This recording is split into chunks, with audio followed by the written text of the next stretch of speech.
Welcome back, everybody, to Rolling Until Ragnarok's Felling a Tyrant, Episode 8. We just braved making the long march from the marketplace all the way to the walls of Kazakh. They were turned away, sort of, and we heard in the last episode a roar and felt the world quake as Cinderlace stood up for the first time in a long time and shook himself off and just let a deep bellow out into the sky and boiled the sky again, presumably pushing ash up into the atmosphere, and our party was brought underneath by some new sketa that they've met now. A mother and her, what do you call them? I guess pack of children that have made their home around these areas. I think rats are called litters. Litters? Yeah, okay. The litter of children. They made friends, and now they're about to be shown the way to the outskirts of the dwarven underground city. The footsteps of Kazakh, mind you. And their goal is to come out here safely with some of the ore from the forge. Here we are,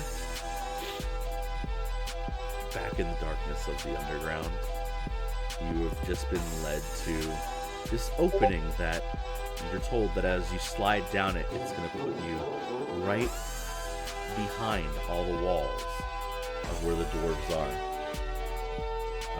You've been told very specifically that once you get down this area, this is the back area where they often throw some of their trash or let some of the refuge of their city make its way through this area to be burned into the cinders and the magma below.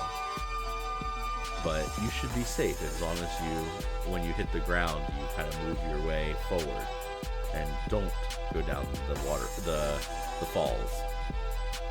You can feel the heat from below, and you can see the glowing light from where the magma comes. And the mother kind of looks and nods to you all. She thanks Mayrin again for the antidote to Vishat's poison and says that it'll be great help, and she wishes you all safety. She would pat Sol on the way out, and then she would look to Isis just one last time, and with a roll of her eyes, she'll walk over and she'll put her hand on Isis's fur, and she'll say, "My kids were right. You are very, very soft and fluffy. Okay. It was a pleasure meeting all of you." She would, say it was a pleasure meeting you too. Thank you for getting us in the direction we needed to go. So,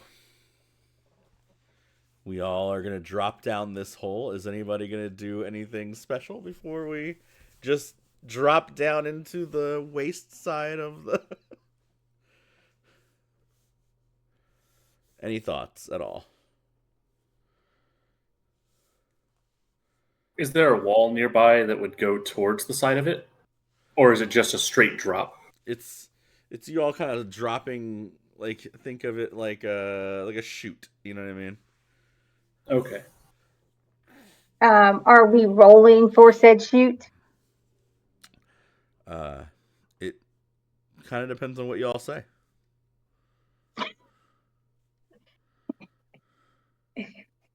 Okay. Look at the rest of you. I'm going to try and climb in there first. That way we can get an idea of what we're going into. Yeah. No, And that's definitely smart. And you'll just see me start putting hands on the wall to stick to it and start trying to climb around. Okay.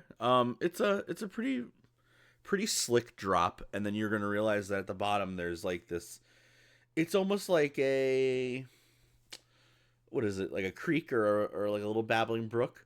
The problem is that the babbling brook is all just, like I said, the waste and the refuge coming out of the city that is slowly making its way down this incline and falling off into the magma, this churning volcano below.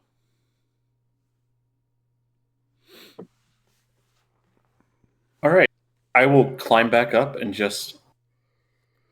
She was right. Don't let the falls take you. It goes right into uh basically a volcano. Cool. We could probably use some wings if things get hairy.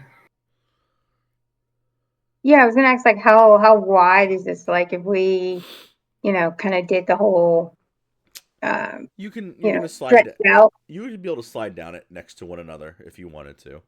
It's more like a steep, like, Well, I was thinking more like a controlled climb type of deal. Like if we could slowly, if we were big enough, if you will, to put hands on one side and feet on the other side and kind of like inch down, or is it? yeah, we could try that. I have 50 feet of rope. Can we secure it to something? Yeah, that's a good idea. Yeah, Yeah. it's another Yeah. great idea. That's an idea that won't get us. That won't likely result in us falling. Yeah. Okay. Well, do we have something we could tie it down to? There's tons of stuff around you. I mean, you can tie it to any of these giant rocks or uh, That works. mite heads. So we're gonna tie the rope down and go down one at a time. Seems like the safest option. For sure. Cool. Whoever's tying the rope, give me a control roll.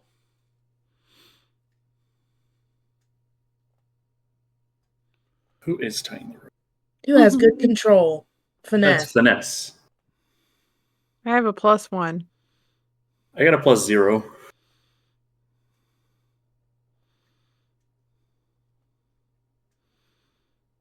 I guess I'll tie the rope. That's fine. I was gonna say Seriously. I've rolled above a 10 once today. Yeah. A lot of my rolls have been with fear, though, so I feel like that's just not super great. That was But success. Yeah, I've only got a +1 on finesse as well. Is the tunnel? How long is the tunnel? Like, is it longer than 50 feet? Is 50 feet of rope enough? 50 feet of rope is enough. It's about 40 is some it feet. enough? Okay. I'll tie it. That's fine. Yeah. What'd you get? Let's see. Finesse. Can we do like the help action? Like Ace and I'll give you a help action maybe? So you get like advantage? Yeah. Like, Is that Yeah. a thing that we can do? Sure. How you helping? right. I actually have to tell you how I help. Checking Oh. it. Yeah. Checking it at the end. Right. Asen is he's probably going to like try and like lift the rocks to make sure it's heavy enough, right? Because if he can't lift it, that means it can carry him. And if it can carry him, it can carry everybody else, right? Mm. So he's gonna first start off by checking Make sure we find the best rock. exactly, right?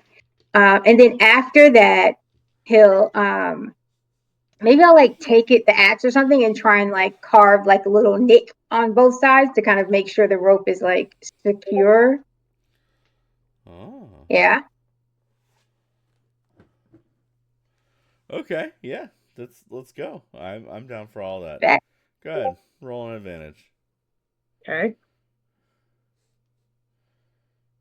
See, again, it's with fear, but it's a 14. So Cool.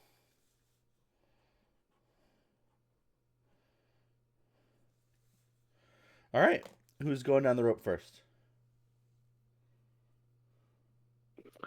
I think Mayrin or Soul should go down first because they can at least catch themselves better. Cool. But also we won't know if the rope itself can hold someone heavier until someone heavier goes down it. Right. So I was like, realistically, I feel like either Asen or I, and I have amazing cat-like reflexes. I'd be Yeah. fine. And maybe And have Asen has underwing reflexes. I was That's just thinking, I was like, I'm super athletic here. whoever goes first. We should probably send Mayren right after, just in case, to catch them. Or, I mean, hell, Ace will go first. It's perfectly fine, right? I secured the best rock. You did. Absolute 100% confidence. I tied the greatest knot. We're gonna be fine. Very good. Let's roll me a finesse roll.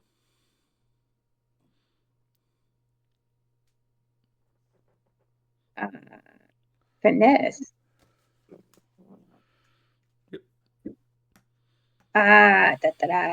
Can I use what you call it as an advantage, Ridgeborn? Yes. Finesse is control, right?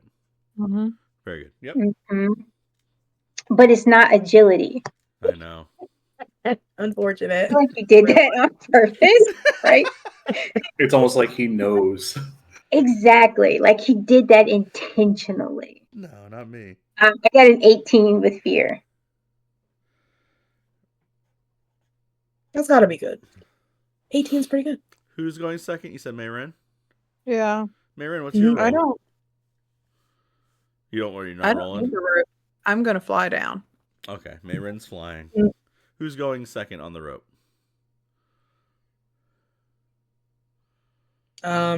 Isis would look to Soul and be like, you can go next. I'll follow up on at the end.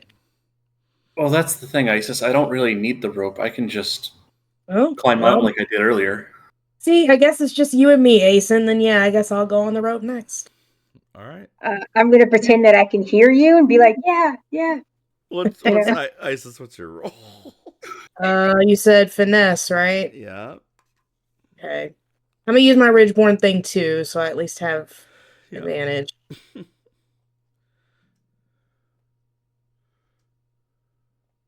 16 on hope.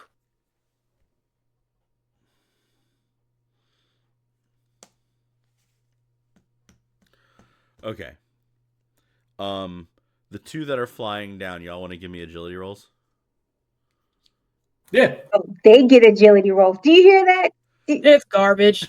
Absolute garbage. If that's the case, I would have just clawed my way down. I can 100% would have totally did what I talked about earlier. I changed my mind. Right. I would be using a hope to use sticky fingers on this, but it brings it to a 23 on hope. That's okay. We worked on the rock and rope together. It's secure. It is. Mayren, are you just floating? You're not gonna land? I was rolling, but No, I don't. I meant are you gonna land? I guess is the way I'm gonna ask.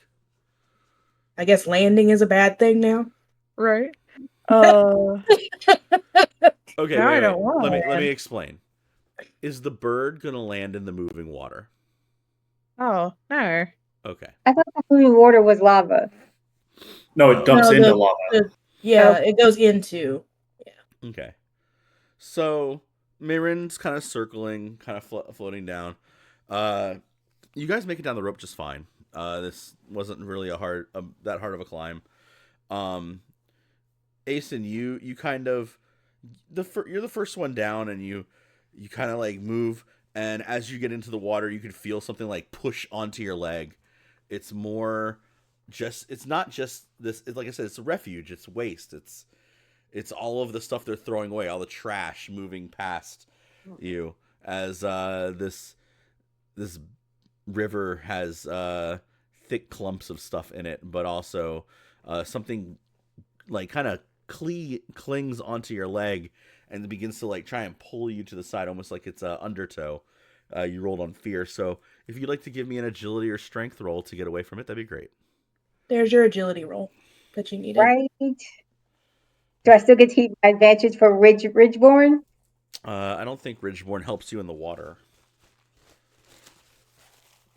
It just says it It doesn't says say anything navigate specific. harsh environments.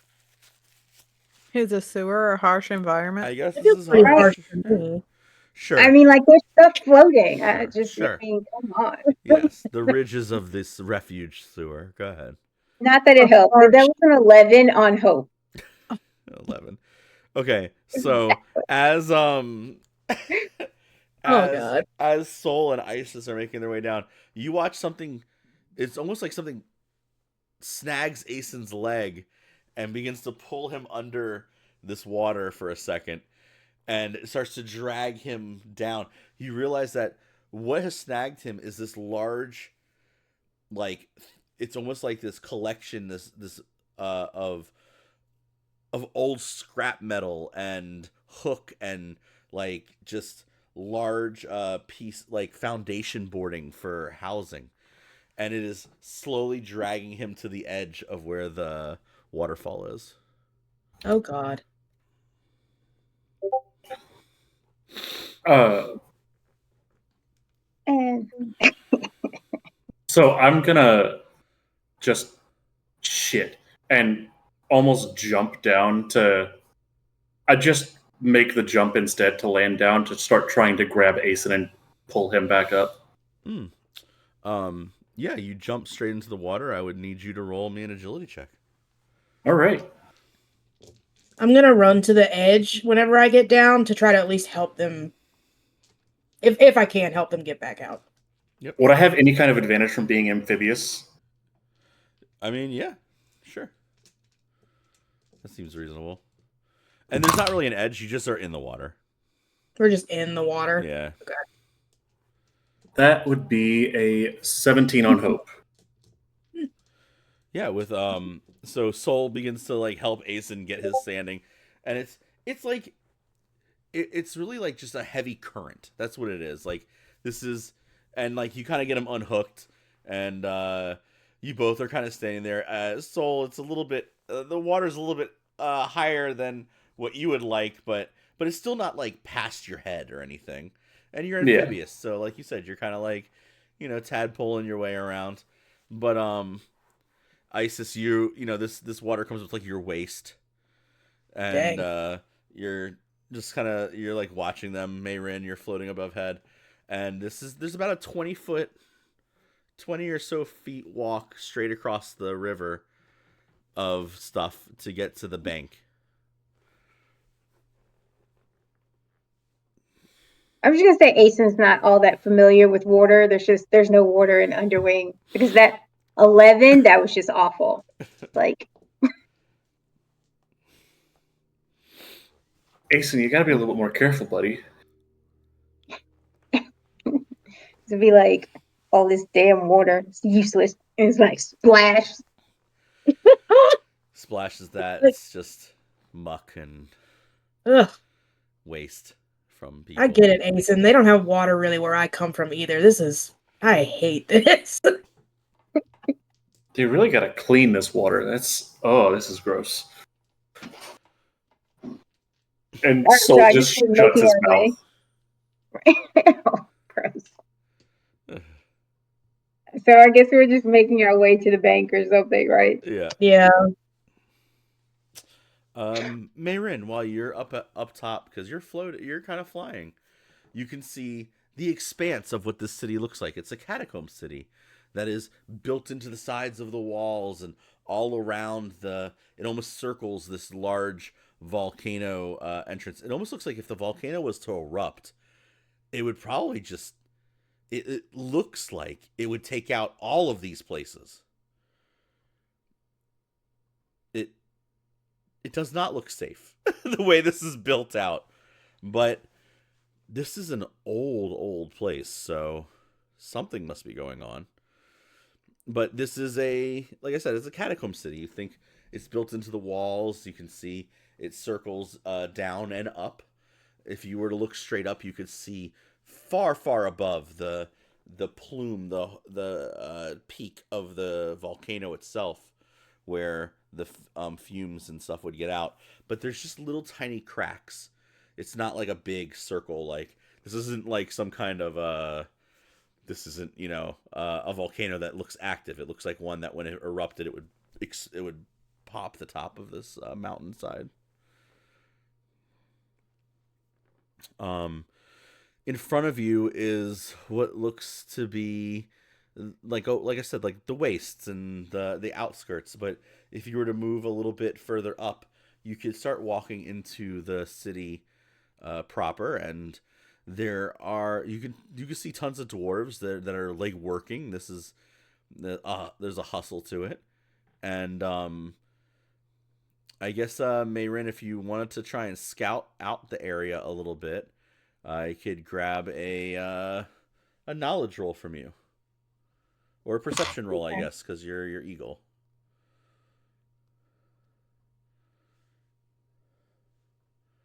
To try and get an idea of where the forge is that you're trying to go to. The 21 with hope. Woo! Nice. Yeah, and as you kind of like scout around, you realize that you're gonna have to make your way around the side of this whole thing, and almost straight across from where you're at, you can see these large chains that have moving. It almost looks like a water mills, but they are dunking these big iron metal buckets into the magma itself and bringing it up and splashing it into this large vat of a building. And and from that building you can see the glint of that same red that you're looking for in the ore.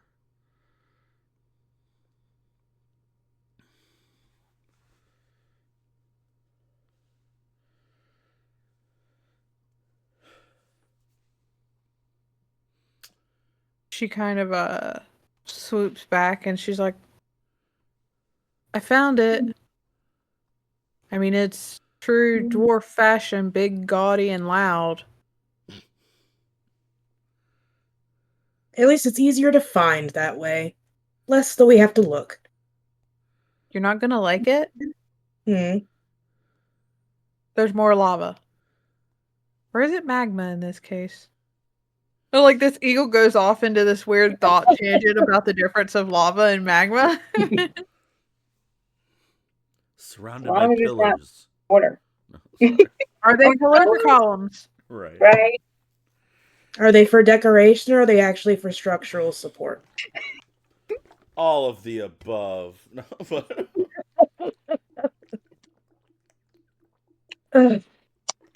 More magma. Lava. Malava. More malava. Great. Hot water. Hot water. Spicy More hot, water. spicy water. Yeah. Not to be confused with fire water. Oh, everybody loves some fire water. Get in, Drotha. Okay. You guys the group of you are looking through all this. Now, here comes the question. Mm. Is this just a smash and grab, or are we gonna attempt a stealth? What are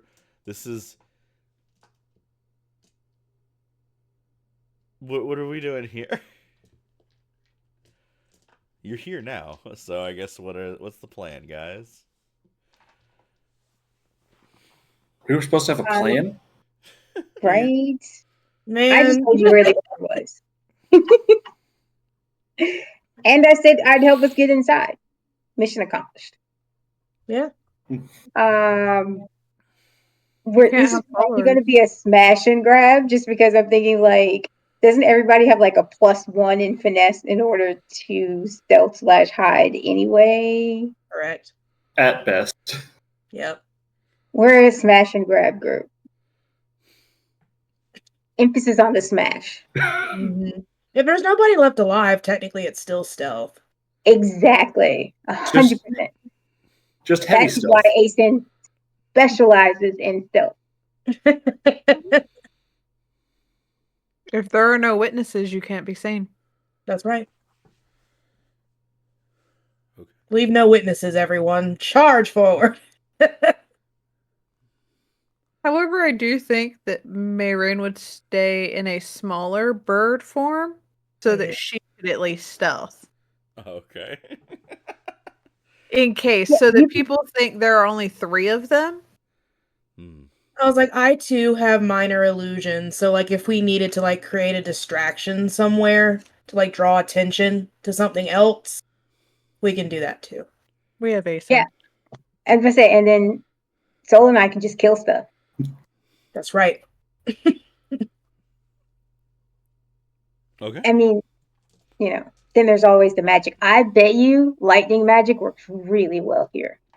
Probably.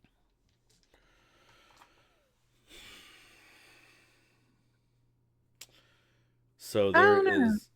is. Go ahead, Mayron. No, I was gonna say, I don't know. I don't think lightning magic works here. Maybe you need to use your ice magic in the heat. I was gonna say that too. I was like, ice magic would be good.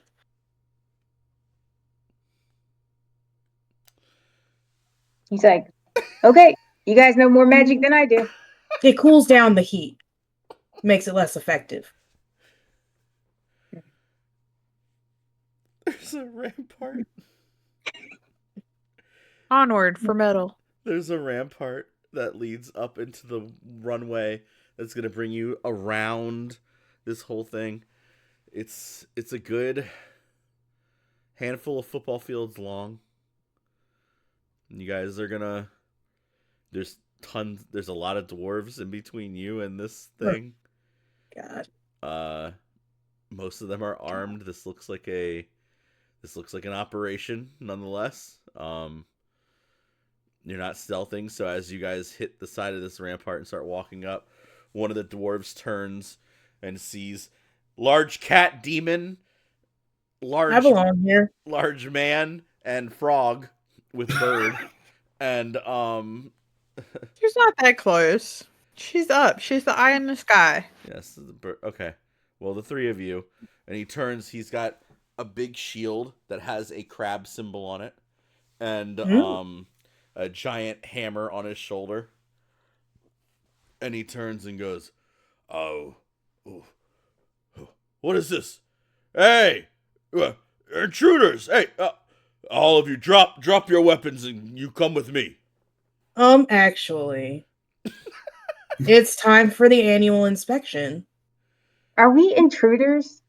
I don't really feel like I'm We're intruding. inspectors. We're doing an inspection. I have no idea how to let you roll. For And this she would at all. minor illusion a little badge. I don't know. Whatever they want to see. We're doing an inspection. Do you know what? Roll presence with disadvantage. I have no idea how to. What disadvantage? I made a little badge. It should be official enough. They should cancel each other out. I don't think she knows what the badges are supposed to look like. Well, that's her fault. She's not paying attention to, the regulations that go on in a. We're talking about you. And like Asen can like shrink down and duck walk, right? Like give him a thumbs up. Yeah. Yeah. What'd you roll? That way, he doesn't necessarily feel as intimidated. Great question, Asen. Are you still wearing that Sketa symbol? Yeah, I'm super proud of that. I don't know if you would have put it back. I'm gonna spend my hope to add an experience to this, just because. Okay. I'm just saying, like, Even with disadvantage and my +2, I rolled a 15 with hope. Okay. Because it's with hope, I will allow you to take the first turn of combat. Because I'm gonna say that he stops and he goes, "What? There's no inspections here," and he's gonna slam the hammer down, and you'll watch as like this crackle of electricity kind of flies off of it for a second, and it doesn't stay crackling, because again, there's not a lot of it was magic. still electricity. She would hold her ground, and she'd be like, "And therein lies the problem. No one's ever come down here to inspect anything. Look at that. There's no railing. You could easily fall off into the magma." Mayrin, you can see other dwarves beginning to call back, and there's more of them coming forward, with a larger one that's starting to make its way out of. It almost looks like it's in like a mech suit type of thing, like it's like a working suit of armor, making its way out of the side. We're about to get aliens. I'm trying. Pretty much. I asked if it was a smash and grab, and y'all said yeah. Right. Like Yeah. I'm giving you the best outcome I can here, Isis, with letting you go first. Oh. I still argue we should have had that short rest, but yeah, no. No, the short rest is not a thing, because then it takes away from the fact that Cinderlace roared. So, by all means, let's fight. Great. So what are you all doing? And then Mayrin, what are you doing as a birdie? Is the question. Is there something that can be like knocked down to block the path? Yes, but I would like to say there's only one path to where you're going. Right. I was thinking of like a temporary block, like maybe I could drop something. Give me a I guess this would have to be a knowledge roll, because you have to like really look and analyze what's going on here. But we'll see what you can find to thwart some of these dwarves. I'm gonna spend a hope to make that and use friends in low places to make that a 19 on hope. Okay. There's like these large barrels that have all of these they're like, it's almost like they're up in these, like they're being held by like I almost want to call them like ropes, like it's almost like a mesh tarp that's holding these giant barrels up, and the barrels themselves look like they're filled with like screws and nuts and bolts and stuff like that, like very heavy metal things. And if you were to cut some of those off, you could probably have them wipe some of these dwarves off into the lava far below. Taking out a couple of the dozens of dwarves we're about to fight. So that's something you could do. That would be that'd just be a standard attack roll, really, from our birdie. Or you could roll me a really good control roll to undo some of the knots. It's really up to you.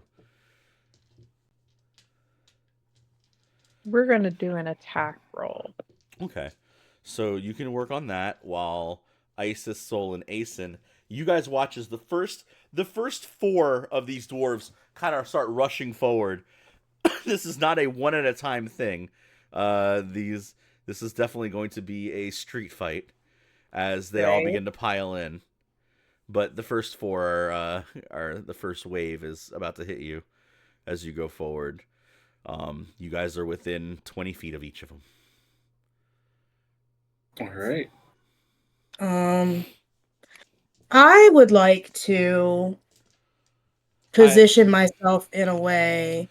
I am also not going to have Mayrin's roll affect this turn of combat when it comes to if she was to roll fear.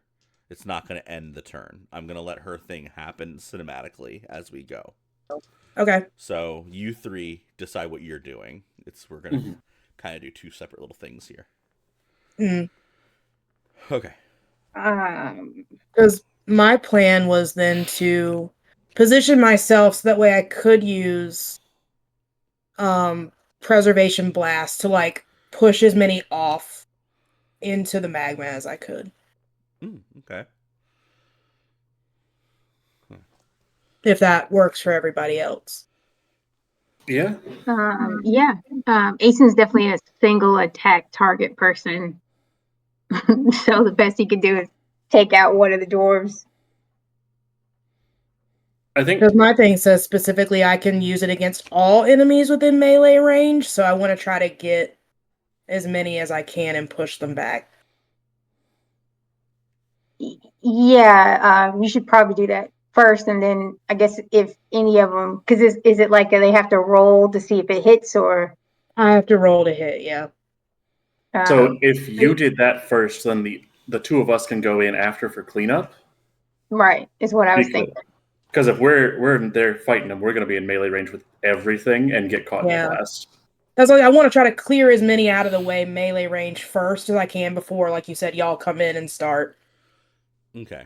Right. And then Sticky, if you want to like bounce off my shoulder or something like that, just to give you a harder first attack. Cool. I got one hope, so I can't make it a tag team, but I can at least do it for flavor. Very cool. All right, so you three. There's 4 right in front of you. Do I need to roll something for my 4? I have to roll to hit, but it's gonna be again. So I'm gonna try to get within melee ranges of as many of them as I can, and then I'll make a spell cast roll against You them. could be within melee range of 3 of them at a time. Okay.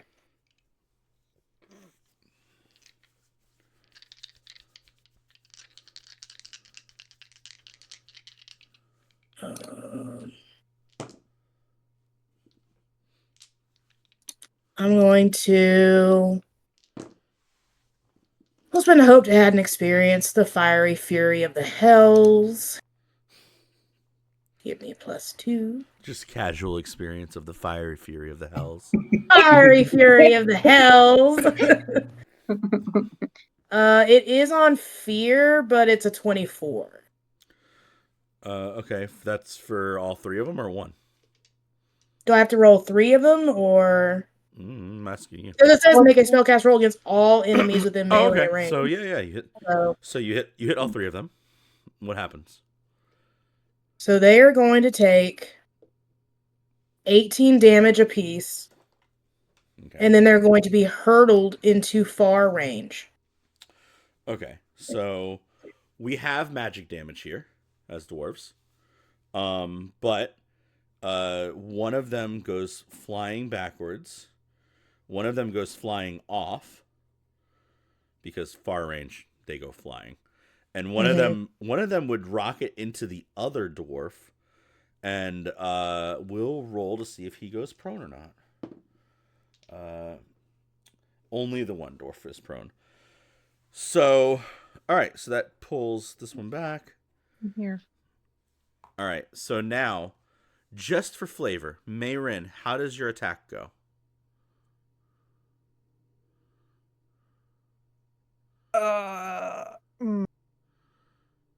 She's gonna like hold on to this rope thing and like pick at it beneath her feet so that she's still holding on to it when it lets go.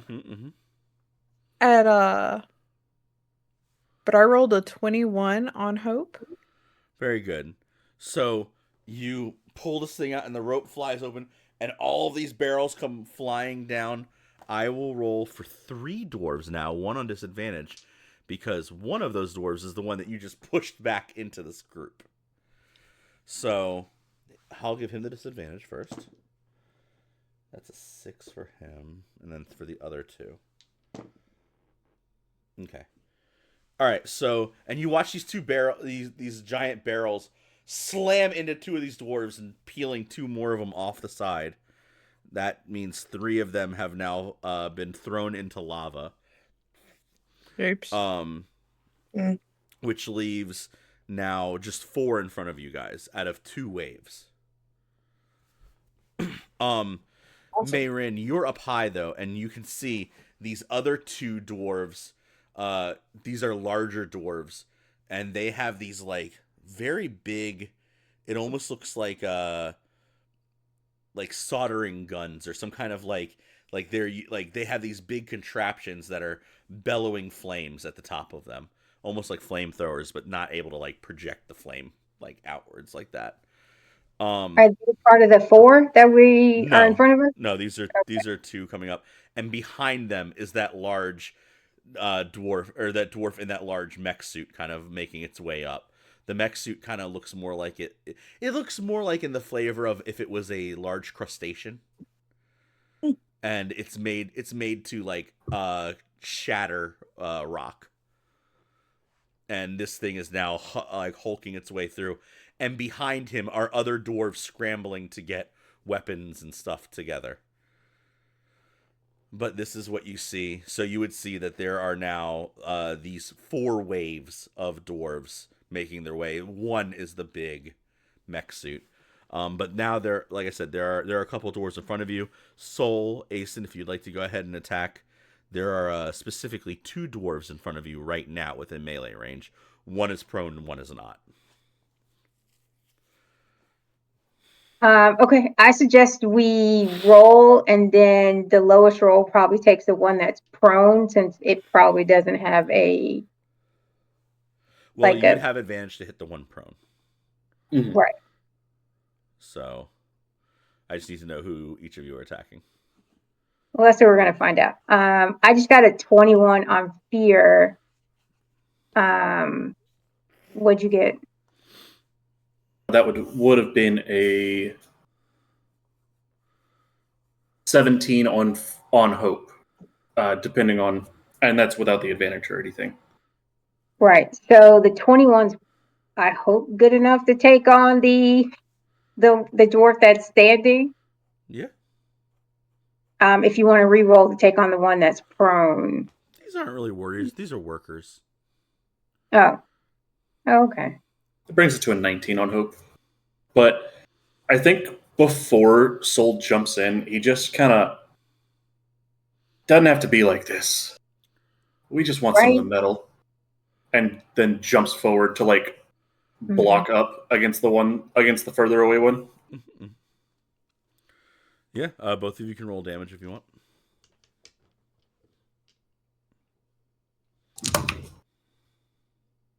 Um, 34. Jesus Christ. Yeah, okay. Are you rolling to kill?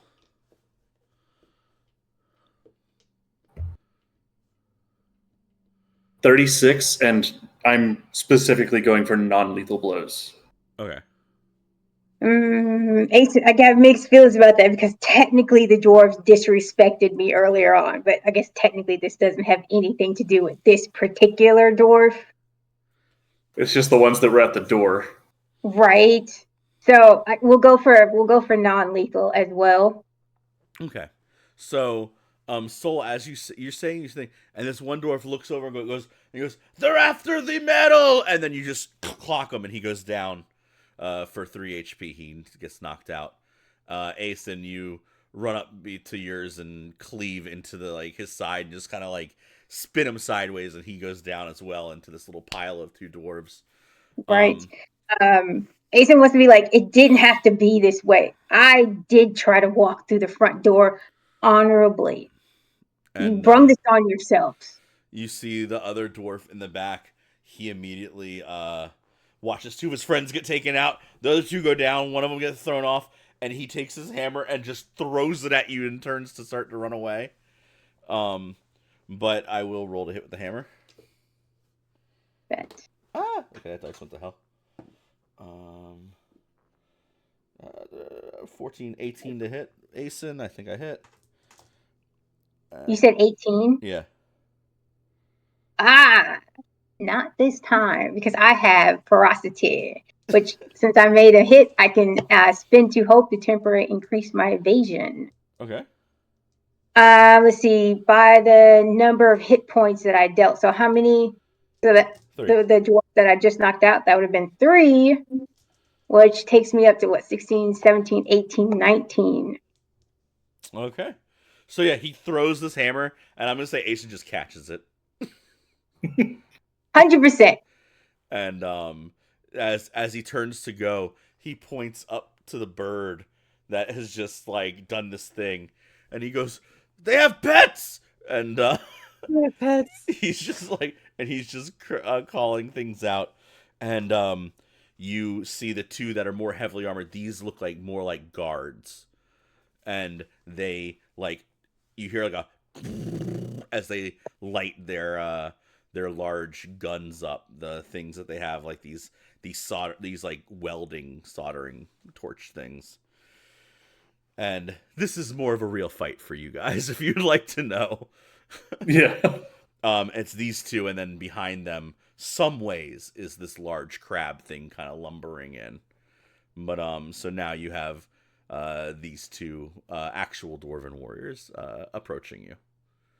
And you guys would move up to meet them halfway. You guys are on these this big metal walkway that has if you were to look down, you could see all the bubbling magma and stuff far below. We're just on Mustafar. Okay. Mayrin, at this point, what would you like to do? Are there any more barrels? There are a couple, but there's also the idea that you see a lot of these other dwarves starting to. They're farther down by where like this. There's this like rack of weapons and armor, and it looks like they're trying to get like it's like a militia getting their stuff together, and there's about 8 or 9 of them down there that you can see getting themselves together. They're pretty far off, but as a little bird, you could flutter your way on over there and kind of mess with them if you wanted to, slow them down, or if you wanted to try and figure out a way to maybe slow down the big crab bot that's on its way up, or you could loose some more barrels and see if you could knock anybody else off.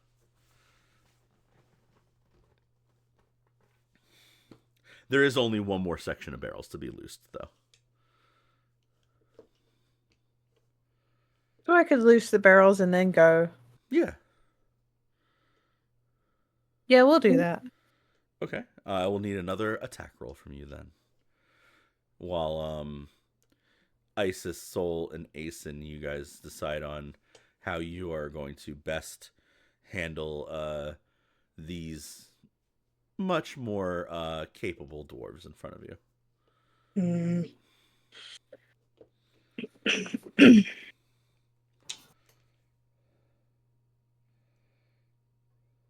All right, so you said there's currently 2 that are close to us, right? And they're the ones with the soldering guns, basically? They're not in melee range, but they're within close range, if you get what I mean.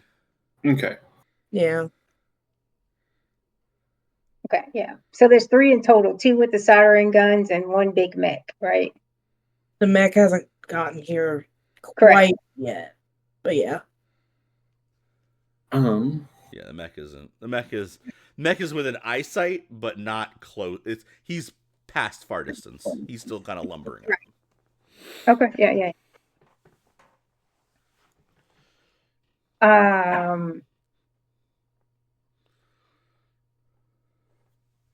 Maybe this is a good time for like an ice weapon, right? Just like form an ice spike, send it out.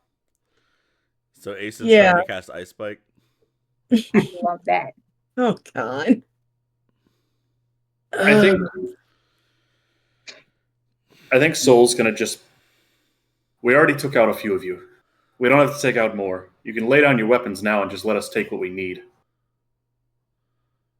We don't negotiate with terrorists.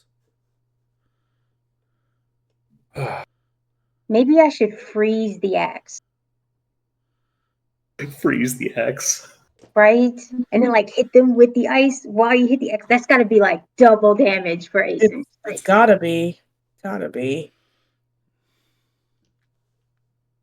So like you're gonna see him like practicing his breathing, right? Holding the axe, like like pulling in the breath in order to like freeze it, to like pass it to the axe. Isis. Isis. Are you taking your turn to do minor illusion for him? Can I make it do actual ice damage though is the problem? Because she's gonna see him doing that and she's gonna look around and she's like, damn it, Mayrin's not here. No, you can't make it do ice damage, but I can make it look like it does ice damage if that's what you're trying to do. Yeah. Why not? Yeah, she's gonna like as encouragement to Aeson, be like, channel the inner rage, keep breathing, and it will cool your axe down as she like does a little flicker of her hand to make it look like it freezes up. Right. So he can have his little moment. All right, that's your turn. Soul, you talked. Aeson, if you'd like to take a swing on one of these dwarves. While Mayrin looses her. So Mayrin, what did you get to loose the 17 on hope. Shit, nice. Only need 12s, but yeah, here you go. All right, Aeson, for you. What are you rolled hit? Yeah, I got a 14 on hope. 14 on hope. These guys are a little bit heftier than 14, so the 17 though comes down. Let me roll for both of them. They roll pretty good. The Okay. first barrel slams into the one you're swinging on, Asen, and he like doesn't budge. It hits him, and these things explode outwards. You see all the like screws, nuts, and bolts like pour around him, and the other one kind of like puts his hand up almost like if he was gonna spot him, but doesn't need to. And the other barrel flies past that guy. I rolled really high for that one. And Asen, you go to swing, but as a 14, it doesn't really even come close to their difficulty. Okay, you said I needed a 17 for their difficulty. No, that was the 17 for her to get the. No, she rolled a Oh, 17 to get the thing out. She only did 12. okay. And he kind of like looks down at he looks on, and he goes, where did you get a frost blade from? And he's Because gonna. I can use Call of the Slayer Mhm. to add D6 to that Oh, number. if you added, That's yeah, what I was reading. go ahead. If you want to add a d6, what did you roll a 14? I rolled a 14. You have a I have possibility two to hit Slayer. them. Well, I have 2 Slayer dice. Okay, well, with a d6, you do have a possibility to hit them. Oh, that's that's a conversation. All right, that's a 4. So that makes it 18. That's what you needed. Yes! I was like, it's an 18, so it's a little bit higher than halfway. You know what I mean? Like, Right. okay, so you hit them. How much damage do you do?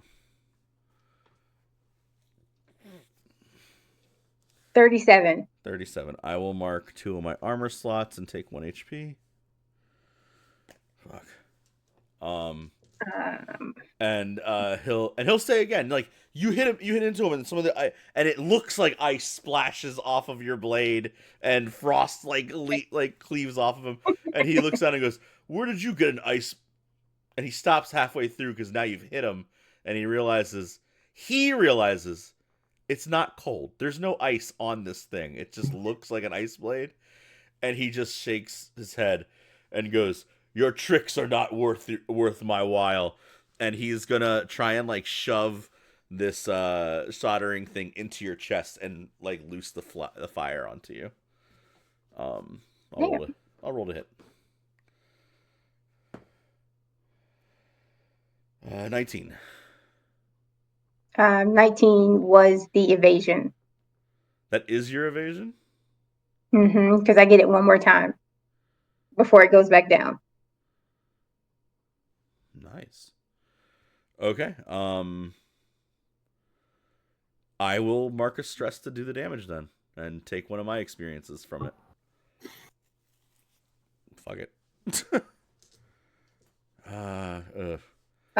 Okay, and so, marking stress on these guys is scary because I don't have too many of them. all right, and so, but when I successfully invade attack from melee range, I can mark a stress to automatically deal damage from the active weapon to the attacker. That's cool. You didn't evade this one because I marked stress to attack to make the attack hit. Oh, okay. I used one of my experiences for once. I see.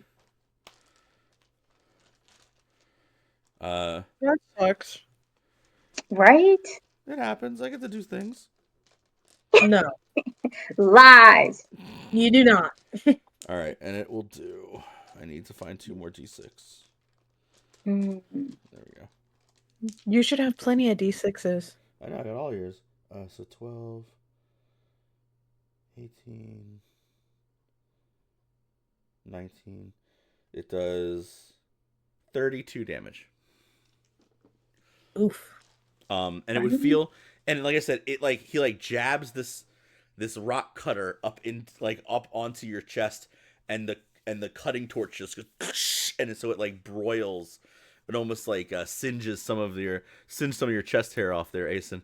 But it's also gonna try and cut through your open skin.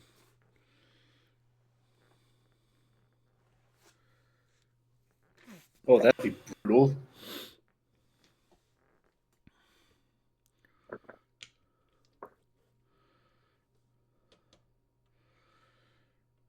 That's my only attack with him.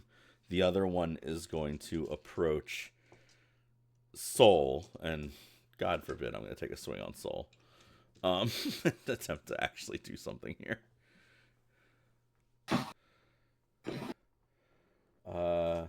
It's a 21. So that hits. Yeah, now let's see if I can do damage to you, shall we? We'll see. No damage. Mm-mm.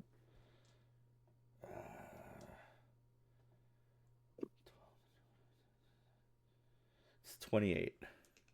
28. All right. I rolled a little bit less than I rolled for Asen.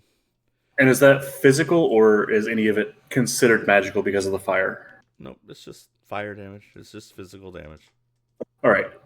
I'll mark an armor slot, and I just want to jump up on top of the thing he tried to hit me with and stand on the back of it.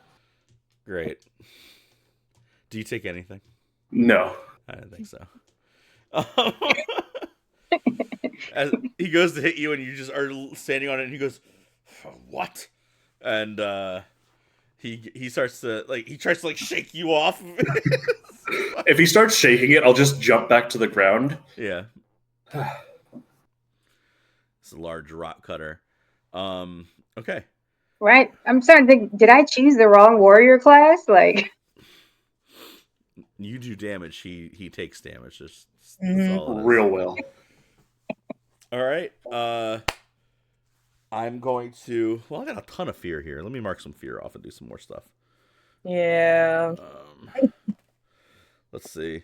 I will have the one that hit Asen. He'll say, "Stop dealing with the frog," and he'll throw this pack to. It's like this little jug, and the other one grabs it and goes, "You're right, brother," and slams it into the thing, and all of this oil will spray towards Isis. Oh, no. And I'm going to attempt to spray oil down on Isis. How far away is Isis from me? Is she considered in very close range? Yes. Mm-hmm. Okay. Actually, it would be a agility roll for Isis to avoid it. Okay.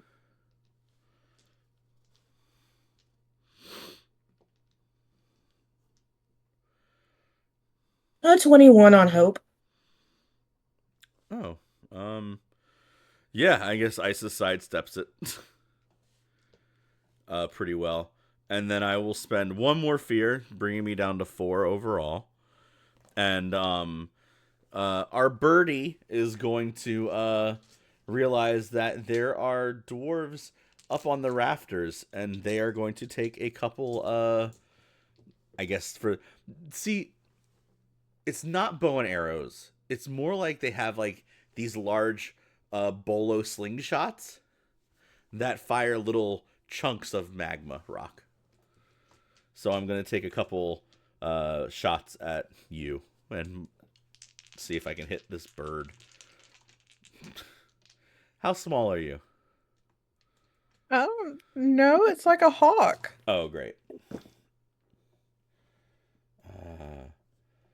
Do I hit you on a 13?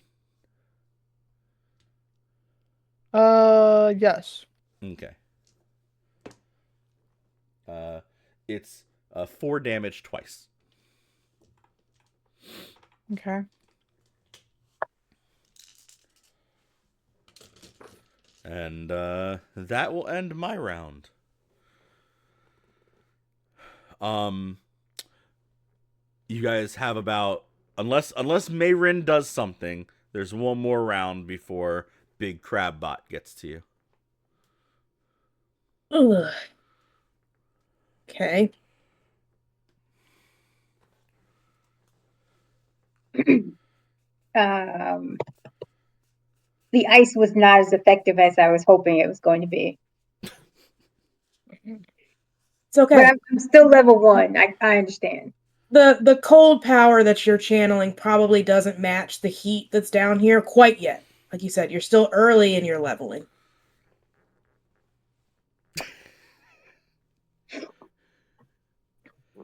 So I do thank you for your advice in helping me control it. But hey, you actually made it hit and it spread a little bit. You did good.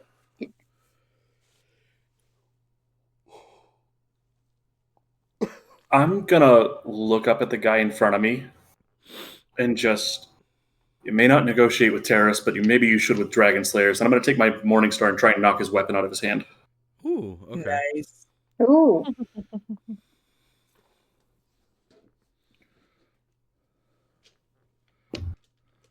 Oh. Well, it's double force. That's a crit. Ooh, Yeah. buddy. First Bet. crit is Saturday. How much damage? How much? Saturday. Do you want to do a bunch of damage, or do you want to actually knock his weapon out? I actually just want to knock his weapon out and just Well, then, try and get him to stand down. How about we do this? Why don't you roll damage normally, and I will say that you slam his weapon off the rafter, All right. since you are targeting a specific thing. Well, if we're doing damage normally, I'm rolling it out. That's 10, 26, 39. Okay.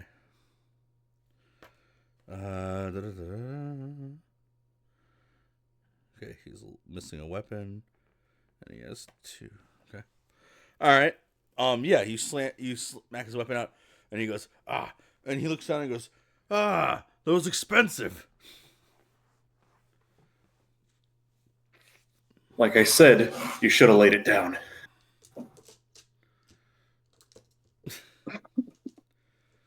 All right. All right. Asen, I guess, is gonna, he just got burned, but I feel like he's on some level used to that level of fire, right? Maybe. Um, Actually, give me 1 second. Mayrin, what are you doing now? Not to interrupt everything, but I kind of want to. no, you're good. Yeah, I want to make sure that I get what Mayrin's doing down in my head so that I know how to advance forward with different things.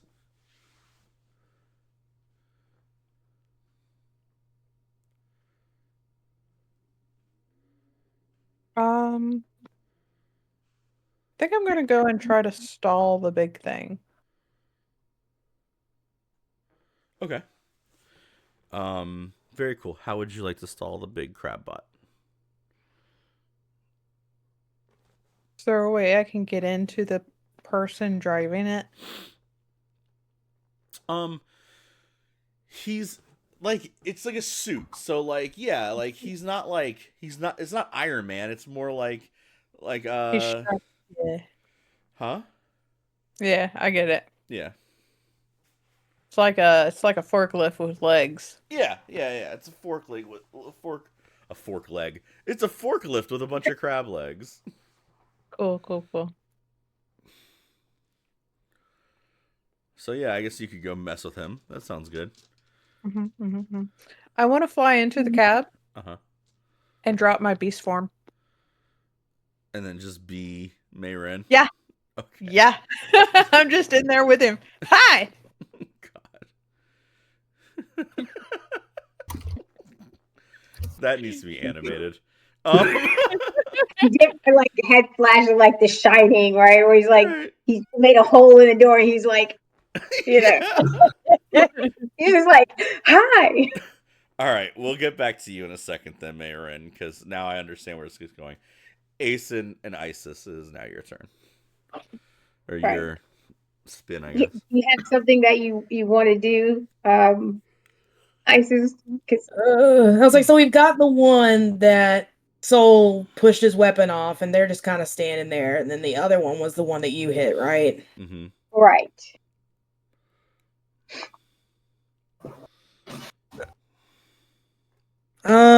Not really. I mean, I was just gonna do a regular spell, nothing special. So, I mean, if you wanted to do something, that's fine. In this world, that's fucking wild. All the magic y'all are doing is like insanely incredible to these people. I'm just letting you know. And yet they're still coming after us. Are these ones wearing like kind of like armor or whatever? The ones that are in front of us? Yes, they have. Yeah, they have full plate on. Because like, I wanted to like try to use like my cinder grasp thing to specifically set the armor, like kind of like heat metal. I was like, what Amethyst wants to do is heat metal. That's all she wants. Yeah. Or like on his Really? weapon to make him have to drop it, something like that. Okay. Are you specifically targeting his weapon as well? Yeah. Go ahead and roll a hit. I say Aeson's definitely targeting his face. That's fair. This is personal. It is personal. Oh yeah, finally rolled on hope again. I've been rolling on fear all day, so this is great. 19 on hope. 18's what you need to hit. Okay. I would say because you just got exactly what you need to hit, though, it's not going to jar the weapon out of his hand. But okay. it is a good hit nonetheless. So why don't we do the damage? Okay.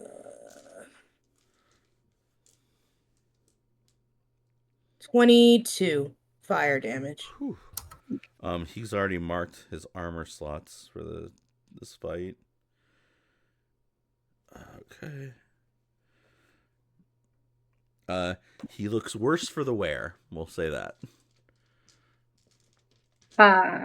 Well, I rolled a 26 to hit. Yeah, you hit. Nice. Was it on fear or hope? It was on hope. Damn. All right. Ian getting hungry for fear.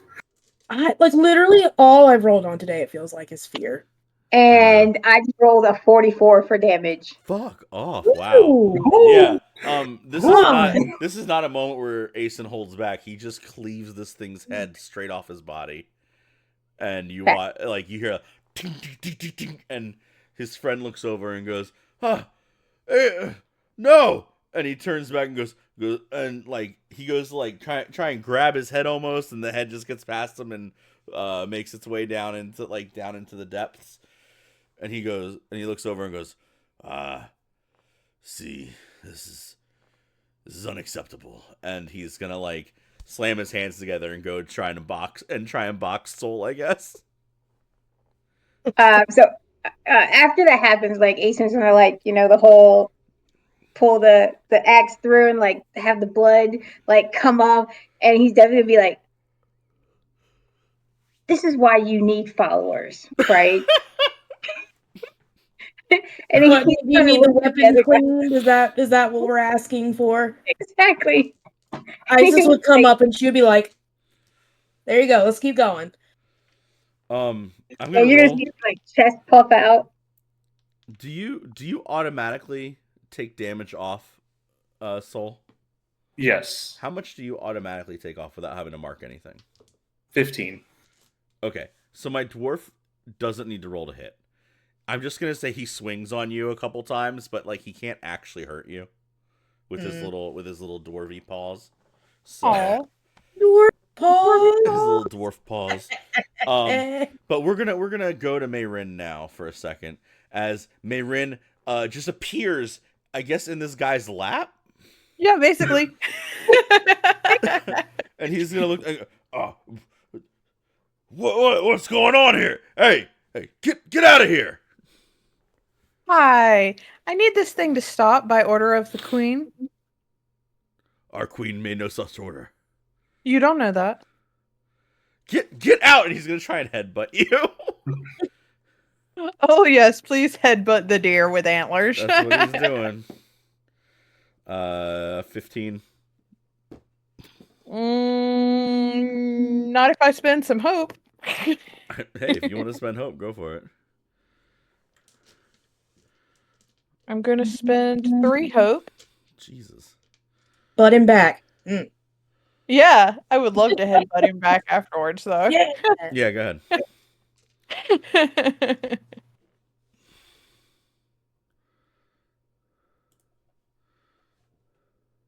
That is a crit. Uh-huh.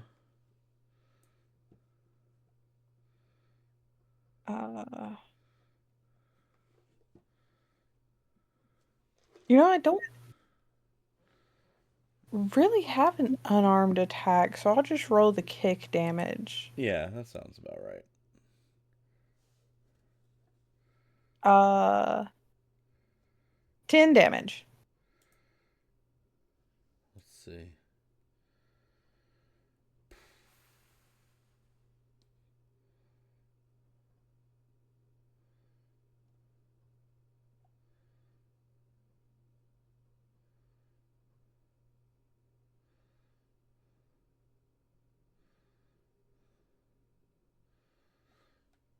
Yeah. Okay.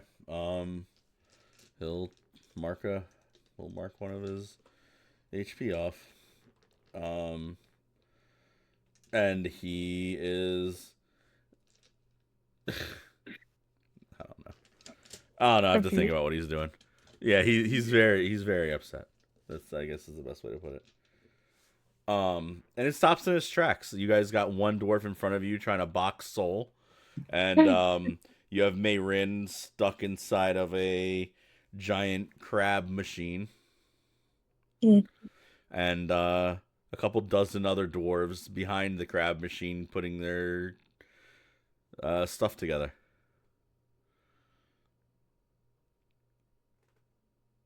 I'm gonna just look at the guy that's boxing me while I weave between his punches. I've had a dragon try to take my head off. I think you should give up.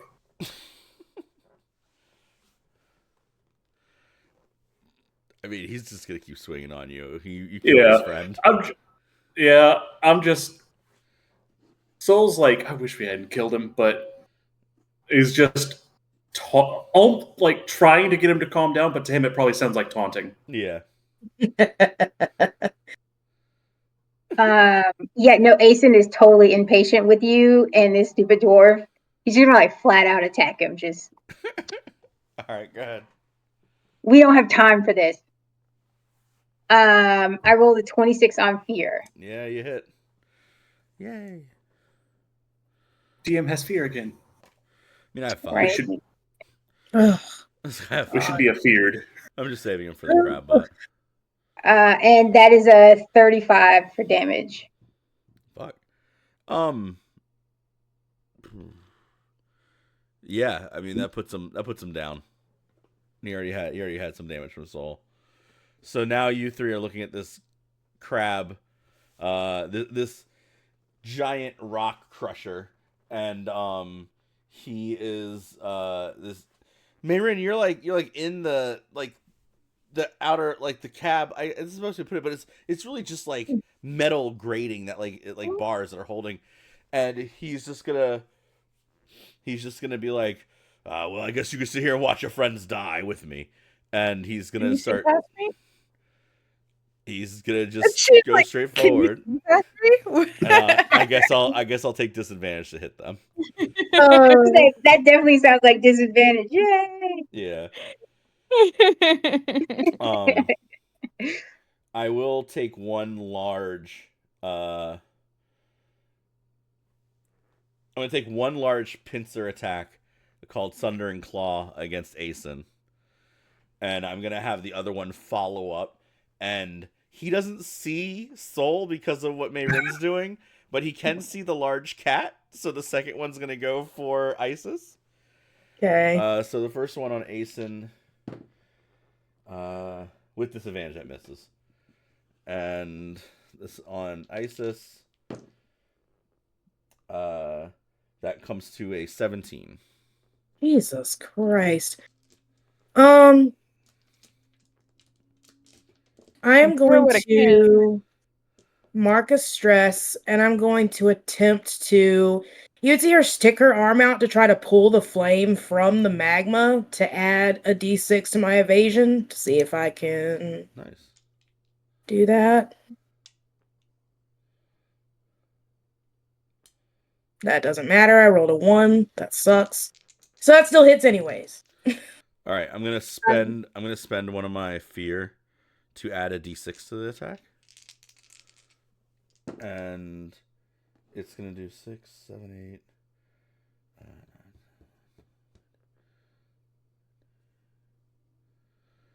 It'll do 28 damage, and it'll reduce your evasion by 1 until your next long rest.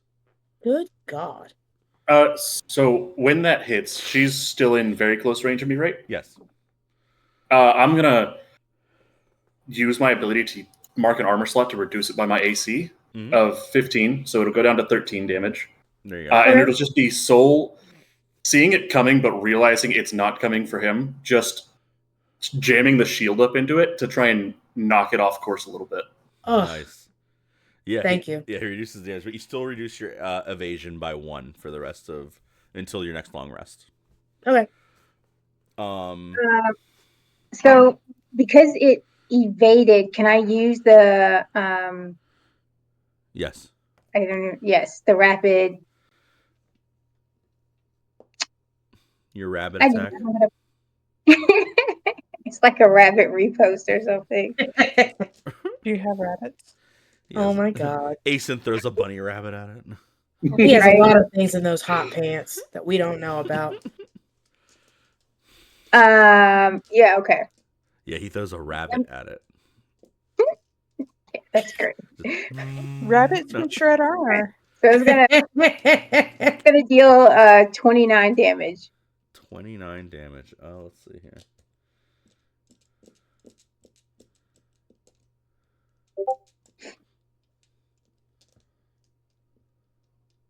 That's not regular force damage. This is Asen force damage, which is different than regular force damage. 29 Asen damage. Exactly. All right. All right, so it's now taken 3 HP worth of damage from Mayrin and Asen. The dwarf inside. I'm fuck it. I'll do it. I'm gonna mark one of my fear off, bring me down to 3, and the dwarf inside of it is gonna let go of the pincer that missed Asen, and he's gonna go and grab a knife and try and stab Mayrin with it inside this, just to get this thing out of his way. Oh my god. And it's like one of those like survivalist knives, you know what I'm talking about? Like this is like his work knife type of thing. He's stabbing me with a box cutter, sure. Pretty much, yeah. 16. Yeah, it hits. All right. You're in the cockpit. I can't help you. That's all right. His box cutter only does so much damage. 9, 10, 11, 12 damage. Well, I'm going to use an armor slot, so I only take one of those HPs. All right.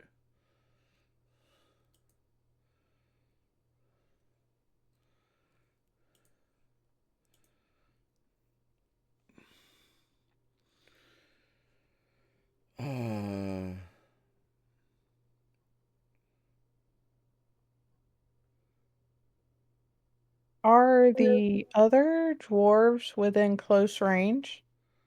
No. Fuck. Okay.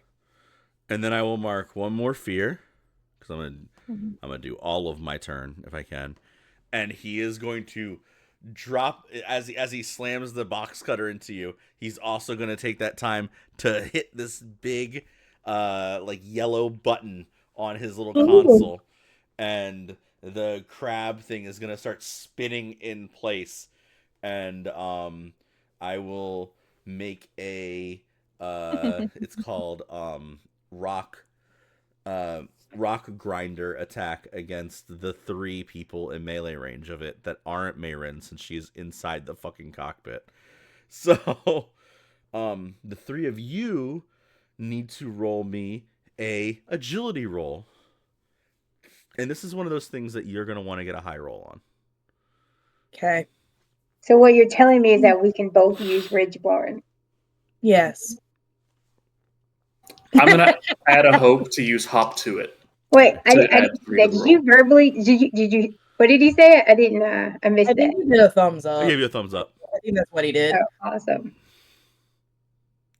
Ooh, 20 on hope. I rolled a crit. Ooh, I The crit's definitely got a 13 on fear. good. Aw. The fuck? good old critter day. All right. Critter day. So our 20 on hope, you will get out of the damage part of it, but you will subtract 3 from your armor total for the rest of the day. Okay. Can I use the bone touch thing when I take an action in combat without adding the token to the token tractor to roll this again? Like this is an action.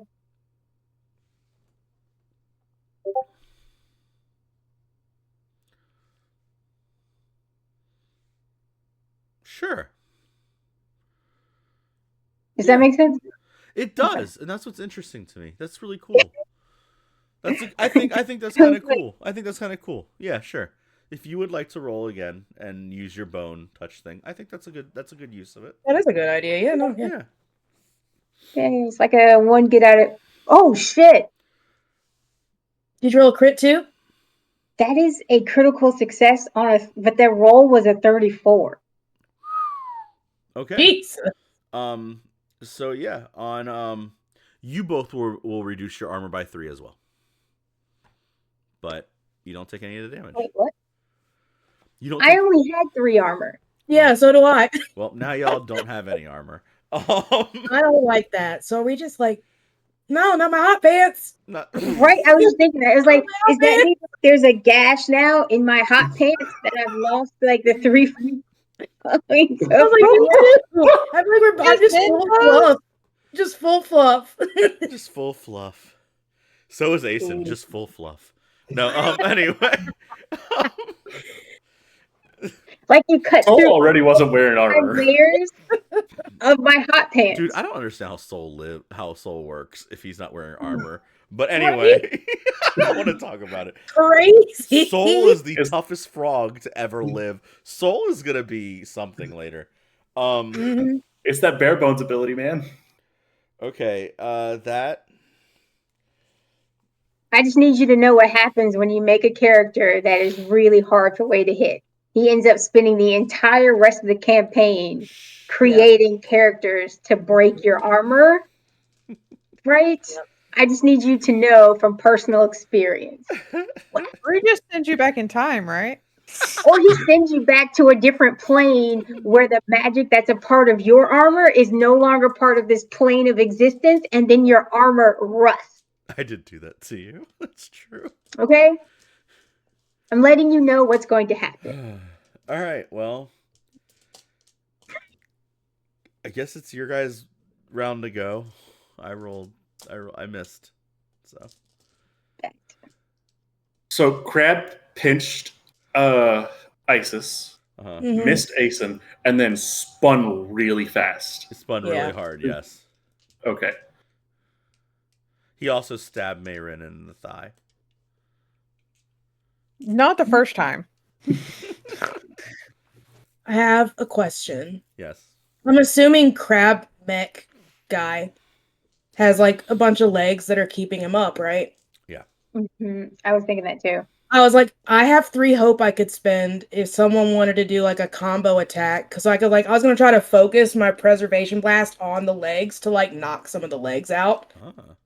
He is not immune to being prone, so that's my thought. Cool. I was actually thinking of running up and just pushing with the shield as hard as I could up into him to try and topple him. Anyway, I've got 3 hope I can spend on that. I was like, I have 3 hope too, so like you could do multiple tag team attacks. Right. So I was initially going to hit him, so I rolled, but I rolled a 21 on fear, so that would stop any tag team attack. So if you wanted, you could wait until after we have swung on him and tried to knock him over to get yours in there. Did you want to do the... I could spend the 3 hope soul if you want to do like a combo thing. I'm absolutely down for that. Okay. Yeah. You do a knock up, and then like I come down. What is Soul and Isis's attack look like? So you said you were gonna try to swing at it and like use the shield to hit him up? I'm gonna try and run under and then find a point to just push up to try and flip it over, jumping with all force behind the shield. Okay, so then when you do that, like I'll come up behind you and like use my preservation blast as you're hitting him up to keep the momentum going to push him back down, hopefully prone. So that's a 21 on hope for me. 22 on hope for me. So I will say that it will go prone if you guys can hit 50 damage worth of damage. Okay. All 3 of us, or there's the 2 of them? The 2 of them. So I'm gonna spend my 3 hope. And I'm going to, let's see, once per long rest, I can put a card in my vault. So I can enhance a damage dealing spell by dealing extra magic damage equal to twice the level of the card that I put in the vault. You're only going to need to do 12 damage to meet the 50. Oh, really? Because I just did 38. Jesus Christ. Soul's like, I've got this thing. Okay, I was like, It without was me a doing crab any that of bullied that, me in the pond. This is the I did crab 20. that bullied him in the pond. Yeah! All right. So y'all do severe damage to it. Mayrin, are you still inside of it?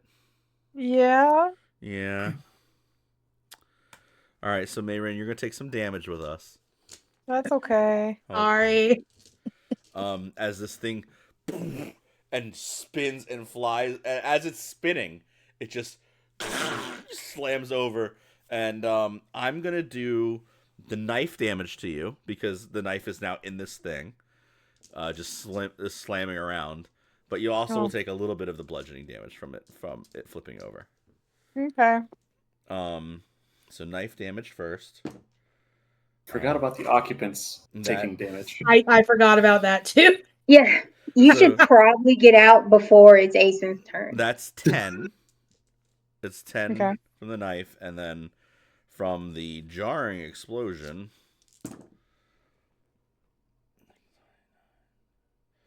14.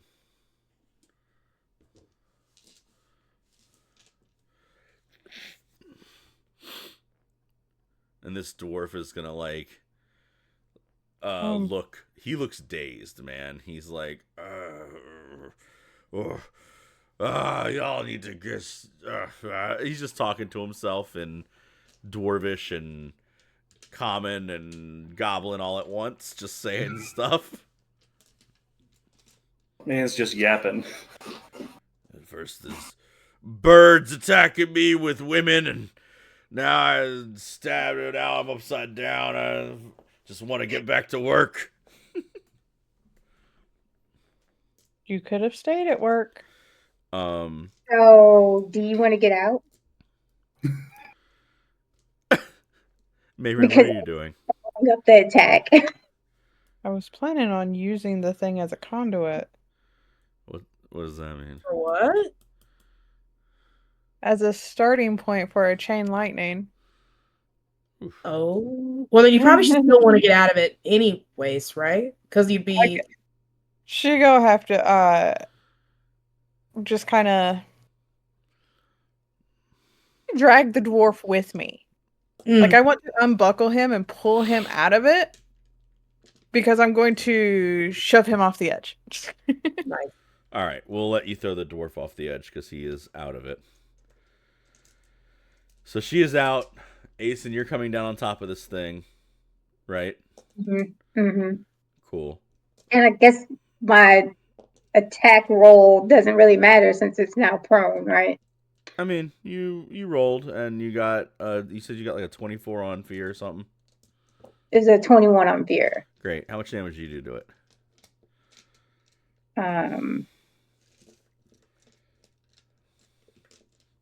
32. I was like, is it more than 20, Asen? Like, yeah, you slam into it, and it erupts, and it begins to smoke, and then the middle of it explodes. Cool. I so want to do the whole explosion walking away scene, you know? I think currently you're on top of it. Yeah. Yeah, I guess technically that's true, right? Right. And you will take... Oh, I rolled really low. Cool. I'm going to give you your scene where you walk away from this thing looking pretty badass. It explodes in your face. You take like 5 damage because I rolled a 2 and 2 1s. So you take 5 damage. This thing explodes, and then Asen just gets up and like shakes it off. Like, yeah, all right. I feel like the explosion would like just have his hair like whipple like in the wave, right? Yeah. And then there's Mayrin off to the side, just tossing a dwarf into the fucking. Just like shake her, like it didn't have to be this way. You guys.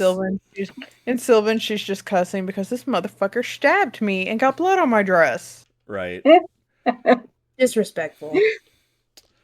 You guys get a breather for a moment, and then a bunch of uh, these little ball bearings that are superheated come shooting into you as all the other a couple dozen dwarves in the rafters and things start shooting at you guys. I've rolled a bunch of dice to hit. I believe I hit Soul 3 times unless Soul can get above a 20. Yeah, no, my evasion's 9. There's no way for me to get it above 20. Mayrin, I think I hit you twice. But let me do so for Soul, it does 6, 5, and then 2. So I don't think I hurt you. Not at all. Yeah. And then Mayrin, I think I hit you twice because I hit you on 17s. Yeah. So against Mayrin, it does. Oh my god. 3 damage and then 4 damage. Gonna use my armor slots to negate those. Mm-hmm. And then Isis. We don't have armor slots, do we? No, you We and don't Asen don't. armor. Isis, I think I hit you 3 times. I don't remember what your evasion is, but I don't think it's above a 16. No. Okay. So for Isis, it's 2 damage, 6 damage, and 5 damage. Jesus God. Okay. And then Asen, you're the question.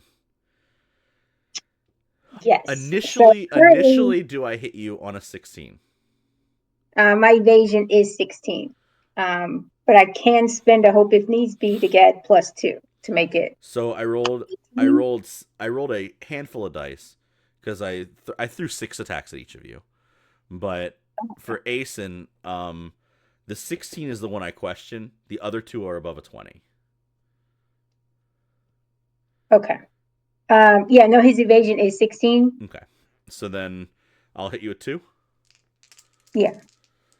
Do I need to use the hope to get the +2 to go over 16? No. I've been letting you all make it take it the whole time. So it's going to be the first one will do 5 damage, and the second one will do 4. Okay, so 9 in total. Yeah.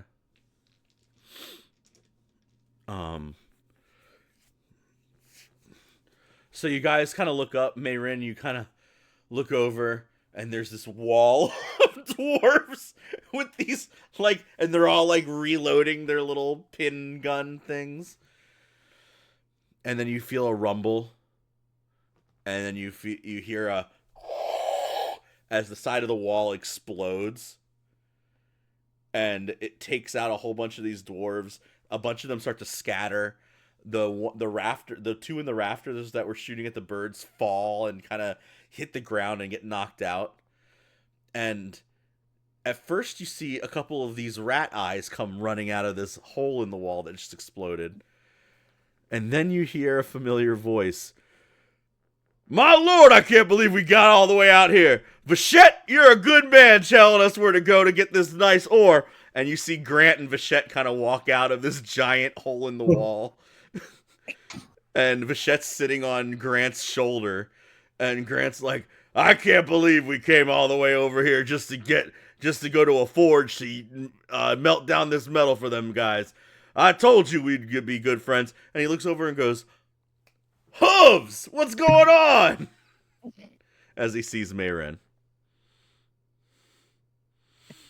She just kind of sits down because her leg hurts and everything hurts. And it really kind of sucked flipping in a crab. Vachette kind of looks over and goes, he holds his hands up and goes, I was told my friends were here. I told you that I knew where we were going. I always know where we are under the ground. Ace is gonna definitely just massive warrior cry. He's so ecstatic. He was like, this is good timing. A bunch of the dwarves start to gather themselves, and you hear some of them start to run past you guys, and others scatter the other way, but they're going for reinforcements. No, they're not, because Vicious Entangle. Yeah. And then and then attack of opportunity. Yeah, I mean, if you all want to, okay. So Vision and Tangle will gather a bunch of them up. If you want to swing on one, that'd be fine. A bunch of the Vichette's men are chasing a bunch of them down, but there are too many to gather all at once.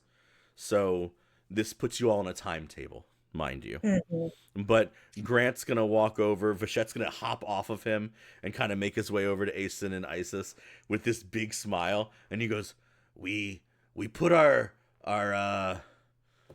worries aside when we heard that there were things happening here that seemed fun, and I will take any time, any note, any effort to hurt these disgusting creatures down here.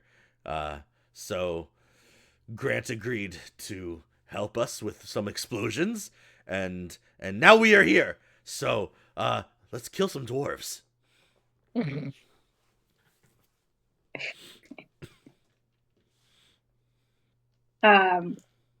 Here. You know what? They failed to recognize my greatness. Did you show He them the tried to run in icon? the front door. He They That's were really what I mad. said. he points to the badge he gave you. Did you show them the icon? I did, and then they shot at me. What a cowardly way to fight. 100%. He shakes his head, and then he looks kind of at Isis and winks like, okay. Like, You should have seen him. He used his ice damage and everything. It was crazy. did he use his Yeah. magic? Yeah. I obviously still need a little bit more practice at it. It didn't do as much damage as I was hoping, but with enough practice. So why are you here? Are you here to kill dwarves with me? Well, technically we're here for ore, but killing dwarves is definitely on the way too. Or okay. Well, we will chase down dwarves and hopefully we'll minimize the problems you have. But go, gather up your ore. And this is all happening. There's a large minotaur lumbers over to Soul, and this is your buddy. And he looks down and goes, Oh, is this Maurice? yeah. Maurice kind of looks down and goes, "That's a fine shield you got there." And winks at you. I just hold it up and say, "I got it from some wonderful people. I'm sure you'd love them." Maybe. And give him a wink back. Do you need a shoulder to ride on?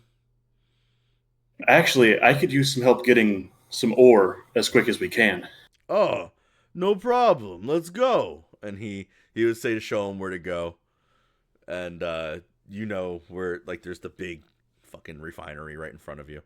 So there's a whole bunch of these crab bot things around, unmanned, by the way. I'm just gonna say.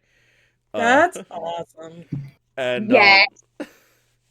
Do we want to ride crabs out of the city? We should. We do. And Grant is gonna walk over and without asking, he's just gonna lean down and pick Mayrin up and look at her and go, "See, you're running off without me again and getting hurt." Time. I know, but it's not gonna be the last. And he's gonna and he smiles and starts to walk you over to where one of the crab bots are, with the seats. And he puts you down on the seat real nice and goes, "Hold on a second." And he rifles through his bag and pulls out some ointment and one of the large bandages and starts to fix your leg up.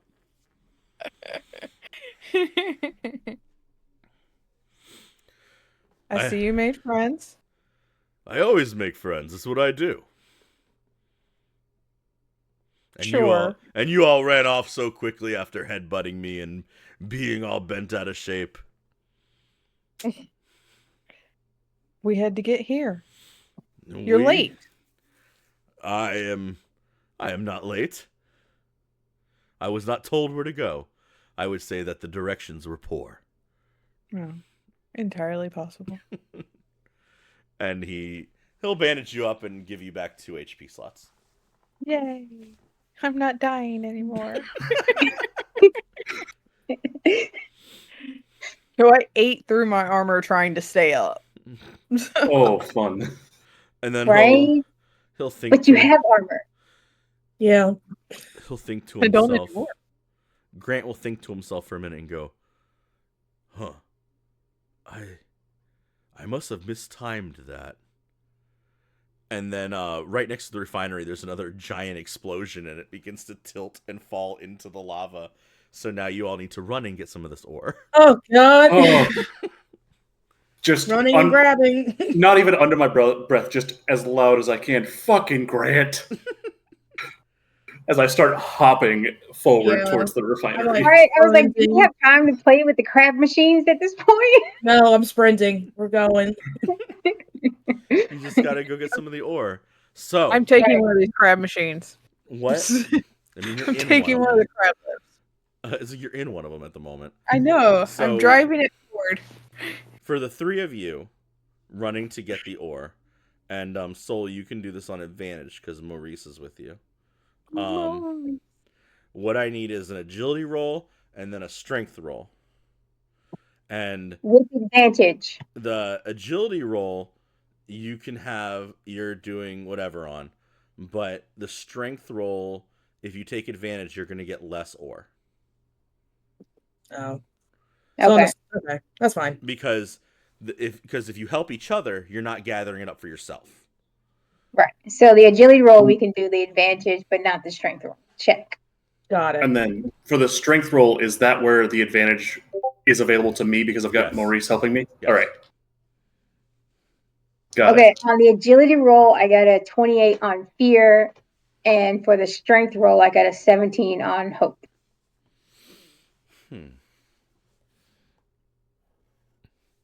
Okay. 21 on hope for the agility. Nice. Okay, so you both Yeah. get there in time. And then. Okay. 27 on hope for the agility Jesus Lord. and 17 on hope for the strength. 20 on hope for the strength. What did you get for your strength, Asen? 17 on Okay. hope. So the 17, you each get one big thing of ore, which is good because that's one for each of you. And then Soul, as you run over, 20 was literally the cutoff for you to get more than one. All right. So you and Maurice both grab one, and Maurice looks at you and goes, "This is all I can carry." That's okay.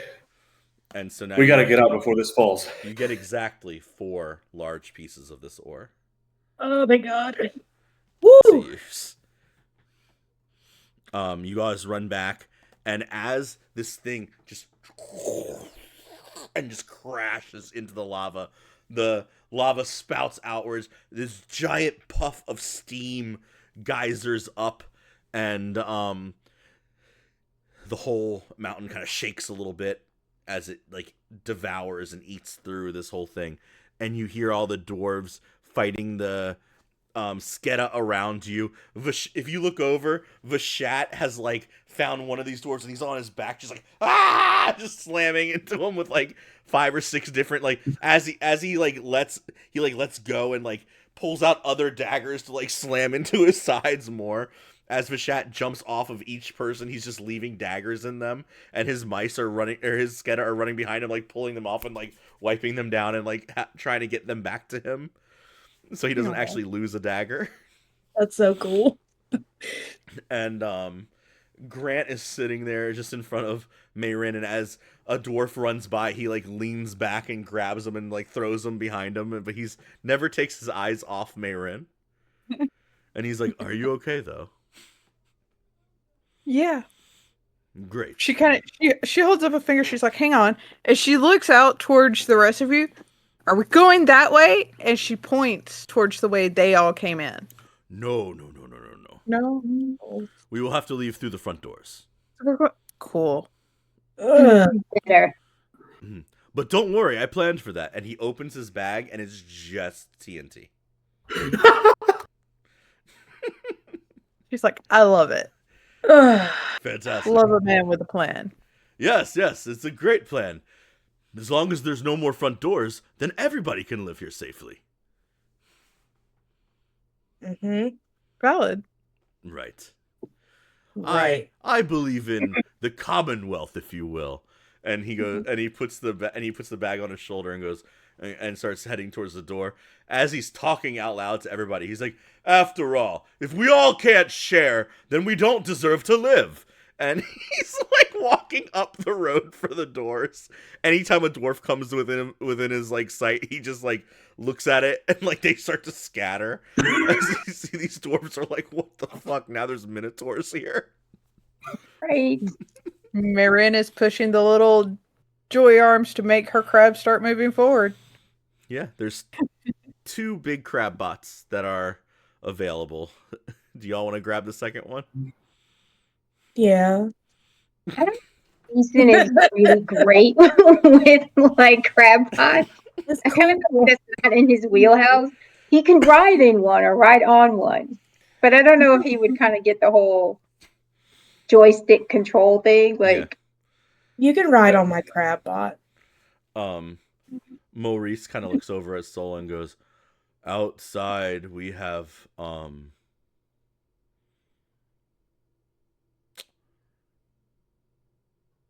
cart waiting for you, full of some of that other metal you were looking for." Wonderful. oh, nice. Thank you so much. Yeah, Grant found a lot of it in the catacombs, and that's what brought Vashat and him together, was that we knew that you guys needed it for armor because you're apparently going to fight a dragon or something. We already fought and killed one, but we're going after the big one. Did you kill a dragon? Please tell me about it. And he's walking through. Nothing can get to you while you are on Maurice's shoulder because these doors. And as they like shoot at you, he's like grabbing the pelts out of the air and like letting them sizzle into his hand and like moving them to the side. Both of you have enough armor that you can't get hurt by these little pellets. So it's just 2 unstoppable forces walking through, talking to one another. Yeah. Anytime that any of them get past him, the shield just shoots up and blocks them and pelts them back. So, Isis, you watch as these 2 just walk away. They're holding 2 large pieces of ore, having a full conversation, talking to one another. Marin now has a giant crab rock crusher that she is like walking out of it. But there's yours, Isis, right there. It's got one claw that's like pristine and one that's a little dirtier than the others. Aw, it's got a dirty claw. It's a dirty claw. She would look at it, and you would just see her sniff, and she'd like wipe her little eye, like it's the booty. She would get it. Booty pincher. It's the booty pincher. I feel like upon hearing that, Asen would not understand and would like pinch her butt. He was like, Yes. he was like, that's so weird, but okay. She would turn around and be like, Asen, I didn't realize. I'm confused. It's a lot more muscular than you'd imagine, Asen, but still soft. It's the fur. It's the fur.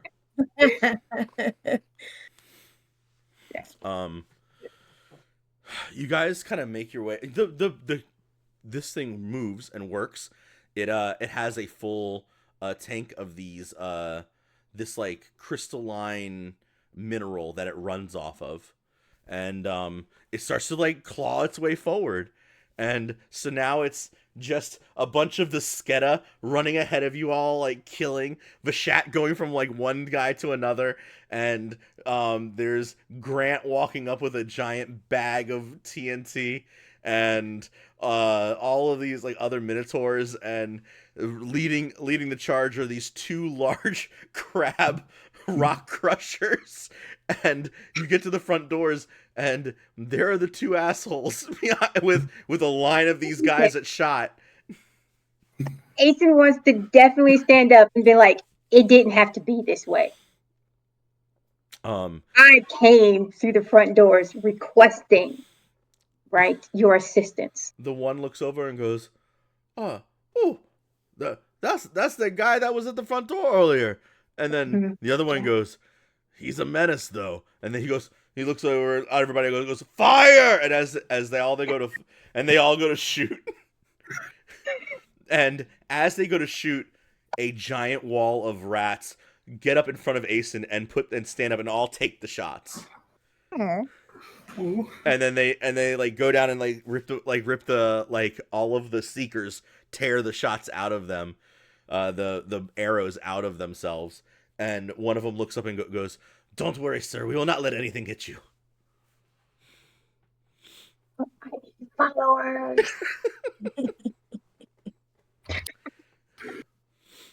How far away are they? They are not close range, but they are not very far either. So you could move and attack. I will need a control roll from either of you to attack, though, because you are inside of this robot that you have never used before. Oh, I'm not attacking with the Just get robot. Grant to throw some dynamite.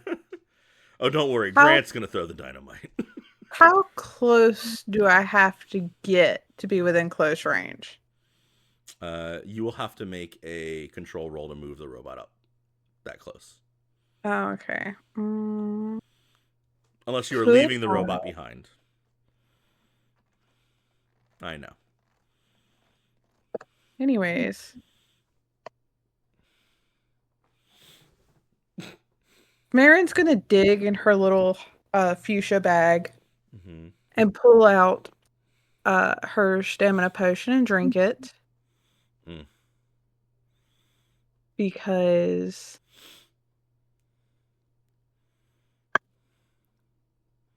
I need stamina's back. That's better.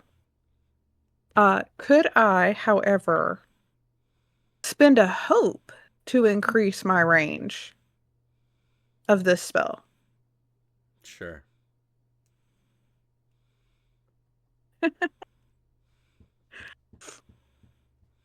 Okay. As you are doing your casting and doing everything, Grant turns and looks back at you guys and goes, "Are we killing these?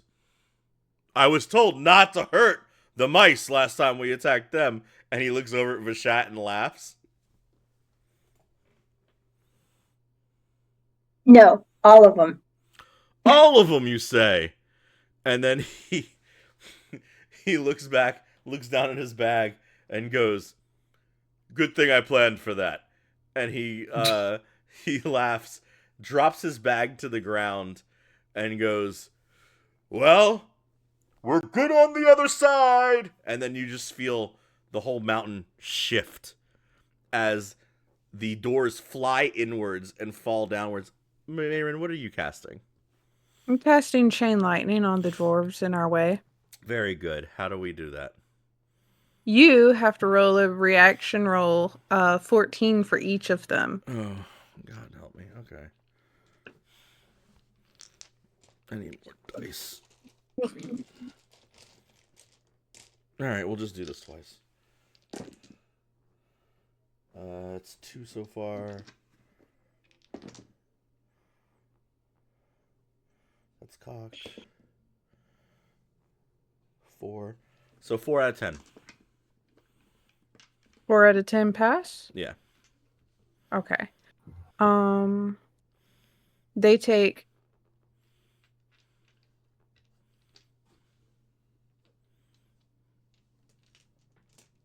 They take 19 damage. Okay. So 2 HP. And the ones who passed...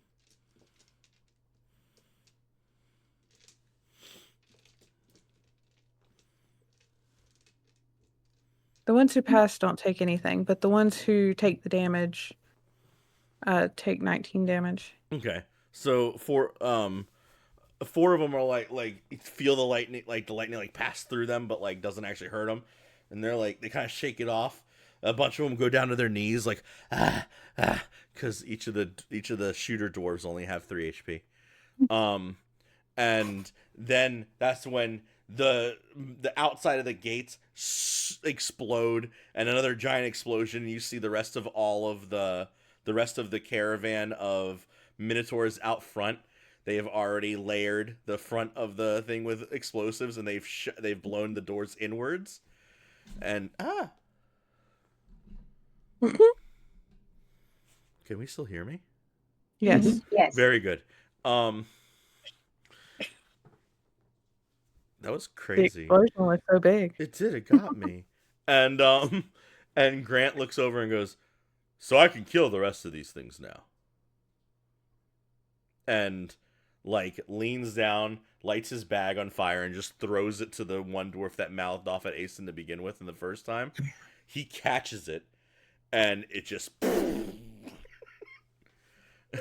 and leaves one dwarf standing after all this. And he Neat just confetti. he just kind of looks around and starts to just run straight away.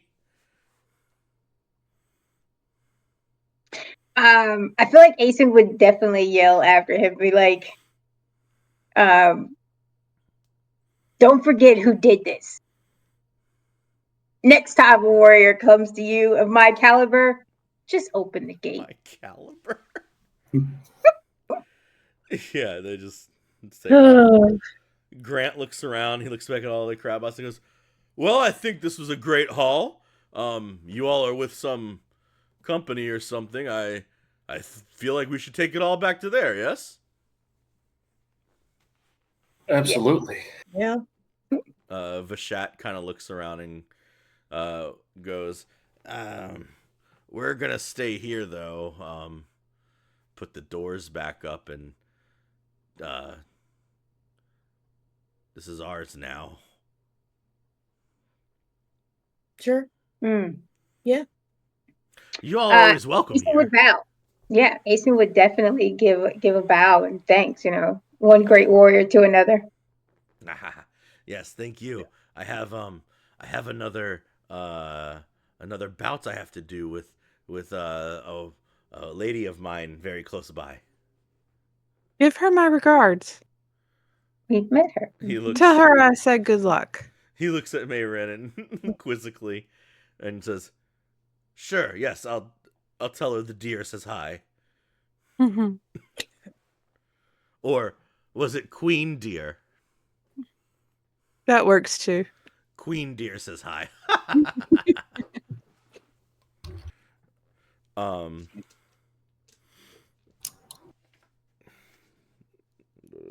did I name him? Second.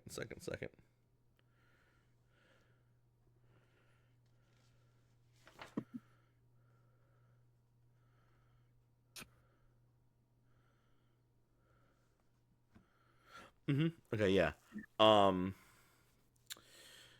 Everything's starting to clear up. They're putting stuff into these carriages, and one of the other rats kind of approach. One of the Sketa approach where Aeson and Isis are, and as he walks up, Aeson, you recognize him. You met him the first time. His name is Nellet. Mm-hmm. And but he kind of like nods to you, and he kind of goes over and goes, "Excuse me, a creature from the hells, yes?" You just call me Isis. That's fine. But yeah. Isis, yes. On our way here, we came across another breach underground, and it smelt of cinder and sulfur, and there was one of the other books, I believe. What did they say his name was? Yes. It was attached to his same smell, but the pact in it had been broken, And now there is another one of you on this plane. Another one of me? What do you call them? Pact binders. Oh. We could smell them, but we could not find where they went, but it was this direction. And I Okay. was told to make notes and to bring them to you. And Oh. and he pulls out like this like all of these like like chicken scratch handwriting. Soul theoretically can read all could read all of it though, because it is in the same writing that the temples do their writings in. Okay. Oh, okay. And so it's like the same kind of language. Mm-hmm. But this is the Sketa language. It's a very ancient language that they write in. It's like hieroglyphics basically, if you get what I mean. Yeah. But he's taken notes, and if Soul was to be around and see it, one of the notes would mention that it is an avatar of death. And Great. but it doesn't say like Briarpaw anywhere or anything like that. It doesn't say it's a cat either. Yeah. He would say, where we come from, deep down, sometimes we come across such things passing by. This one, the smell is different, and it killed a lot of hours in its wake, and then disappeared. We have plenty of numbers, mind you, but it was something that I was told to bring to your attention, as we are not the ones that made a pact with it, but it is going to go and collect the souls that it was promised. Okay. She would definitely make like a note, like they couldn't describe like kind of what it smelled like, so she could know what to be on the lookout for. So he starts to describe what it smells like, and it although it has this sense of like the hells and the sulfur and like that underlying cut of cinnamon that comes with the travel between the two realms. He would say that there is a musky smell to it, and he almost as if it was to come from a swamp or something wet. Interesting. Okay. Thank you. I will definitely. God, And he this would isn't he would good. roll up the scrolls and hand them to you and say, "These are all my notes, and I wish that if you do meet it, or if you do have contact with your own kind, please let it know that the Skeda mean it no harm, and we are not the pack creators or even the ones that signed our names away. We were the ones trying to stop them from making such deals. It is others." And he would kind of glance over at Grant and say, and then look back and say, "It is others that should be punished, not the Skeda." No, yeah, absolutely. She would, of course, take the notes, thank him, and say, clearly there's some kind of miscommunication going on. I'll get to the bottom of it. Your people shouldn't be harmed for I am others' choices. I am glad to hear that. Thank you. Please take Grant and his minotaurs with you. She would look to him and be like, I'm sure he probably doesn't want to leave Veggie anyways, so probably shouldn't be an issue. That is good. Our leader Vashat would never be so diskind to kick a warrior out of our midst, but me, I am the more goal-minded individual, and I need to keep my people safe. Yeah, of course. Absolutely. Of that, we are on the same mindset, it appears. If you do need assistance, then I would say that a good way to contact us would be through the choir march, and he would gesture to the small rats and say that if you talk to a small rat, it will eventually get back to him. Okay.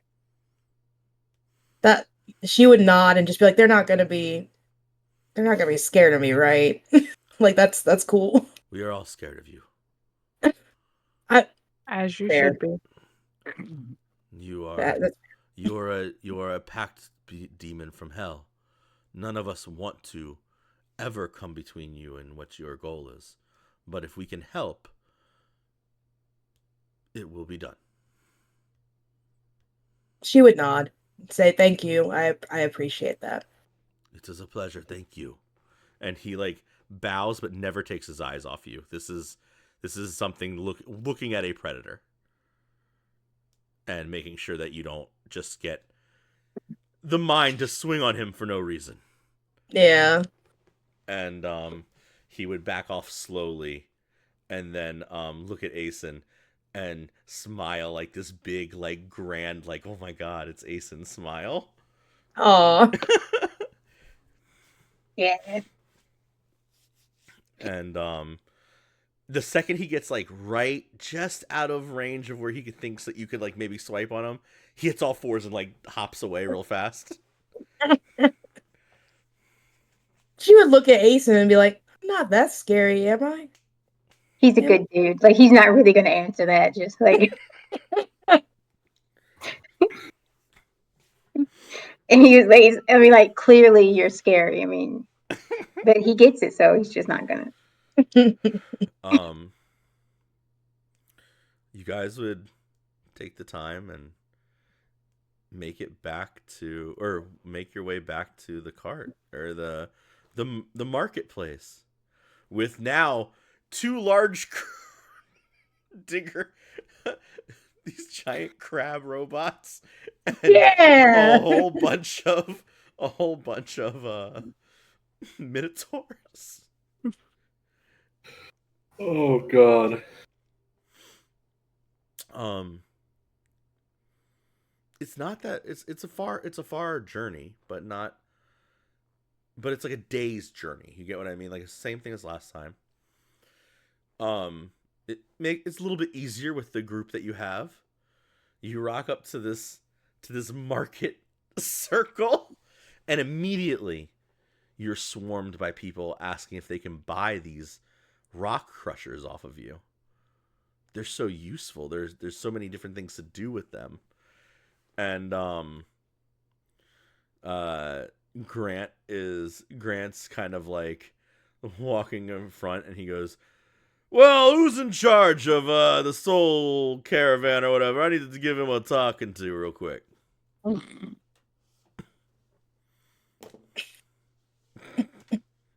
Marin's gonna like stand in this little cockpit cage of her crab and scream for Jom.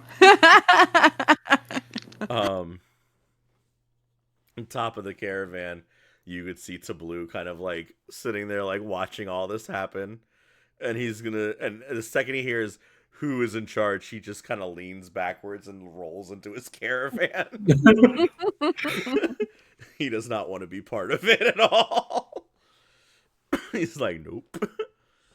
But Jom comes out, and the question would be, he pulls Isis and Soul aside and asks you two specifically if the Minotaurs are good people and if they should be allowed to join the Soul Caravan. Because that is what Grant wants. Good. Useful. Yeah. Right. Hasty. Go ahead. No, I was like hasty. He's a bit foolhardy, but he's good people. I think he means well.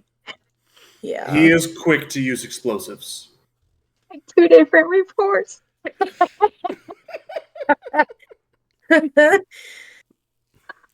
While that's happening, you see Tablu kind of walk over to Mayrin and Asen. And he, like, kind of looks around and goes, I'm supposed to ask you all if you like these Minotaur people. He's good for an explosion. He's going to gesture at the crab. They got me a gift. All right, so she's in love with one of them. Asen, do you, I mean, do you vouch for them? I mean,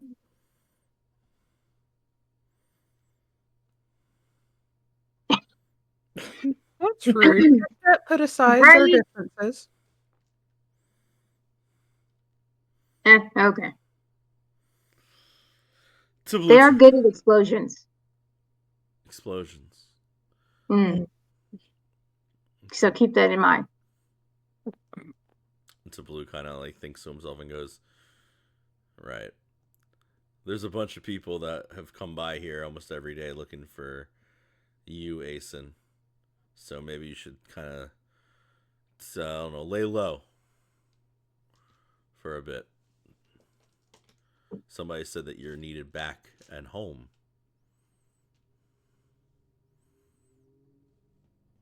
Did they say why? No, he just has a wanted poster for you. Oh, okay. So it's not like it's my family or anything. Check. Do you have family? I don't have family. I wouldn't know what it's like. I'm sorry that your family lives in Underwing.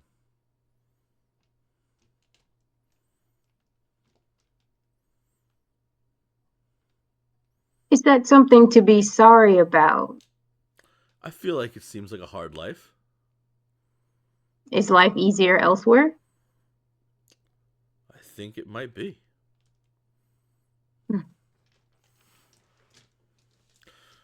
I don't know. I guess a hard life would harden you as a warrior at the end of the day, huh? And he smiles. This, like, real extra, like, he's attempting to talk to you on your level smile. I don't know if you would get it, but I think Mayrin would get that he is, like, not dumbing himself down, but trying to, like, do the, like, yeah, I'm a bro too thing. Well, so but it's kind of like I feel like Asen wouldn't really know like any way else, right? Any other way of life. But at the same time, hearing that there's softer life, he may have wanted that for his sister, for his family. Yeah. So Jom is going to allow Grant and the Minotaurs to join the Soul Caravan. Yay. And I did the explosions, right? Yeah, you told them. They hitched their big, like, makeshift carriage onto the whole thing. Now it's in the back. If you'll notice that Grant has like a lawn chair on top of his, where he like chills out while the thing's moving. They also bring in like 2 other oxen to help the carriage, like the whole thing move. And you've got these crab bots. The question is, do you guys want to sell your rock crushers, or do you want to keep them?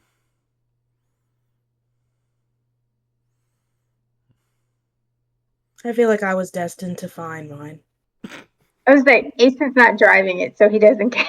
Oh no, yeah, this is definitely a Mayrin Isis question. I'm keeping the booty pincher. The booty pincher.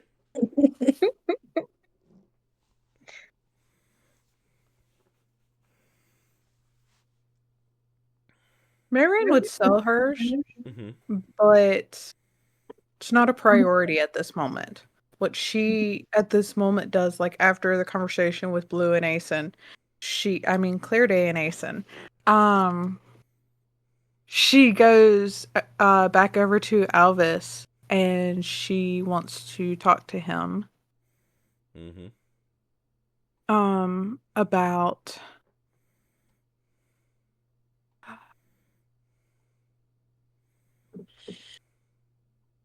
she wants to see if he has any kind of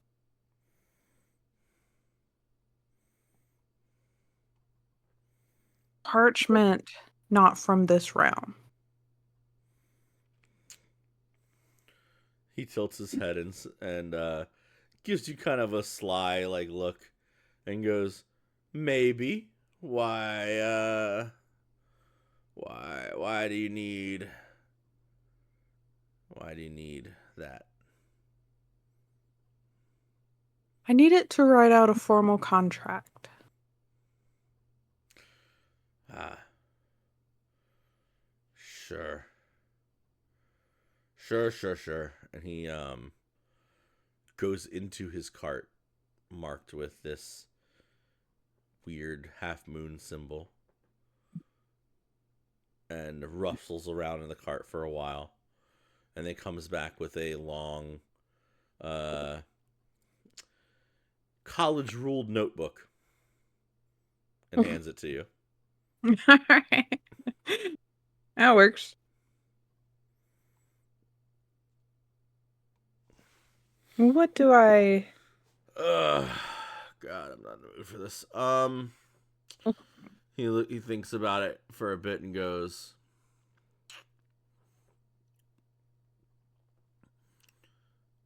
"Why don't you give me something from where you're from originally?"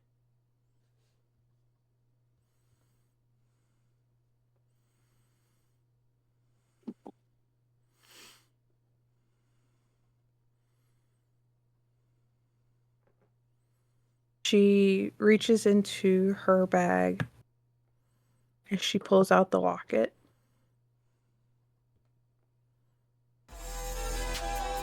And it kind of takes her a few heartbeats before she hands it to him.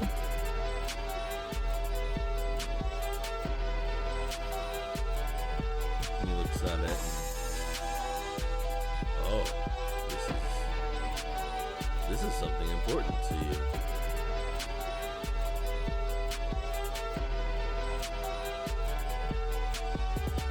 A memory from a life I've decided to leave behind. He opens one of the little drawers of things and drops the locket in. And as he closes it, he looks just a little bit younger. And he goes, another half dozen years of that. Well, enjoy your time, I guess.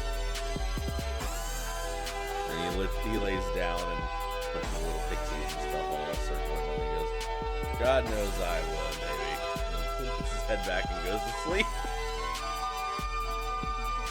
Good luck. And now she rushes to the caravan. Oh, yes, but she was going to sell her crab. Yep.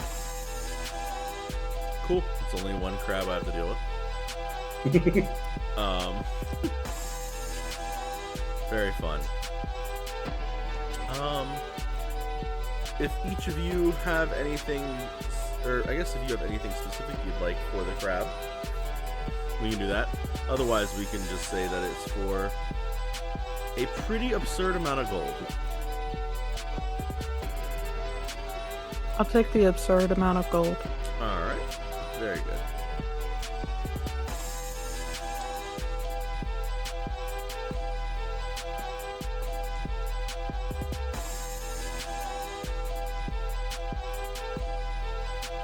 Need for that stink bug to stay off of my dice box. And do you want to talk about what you're doing with the parchment this time or next time?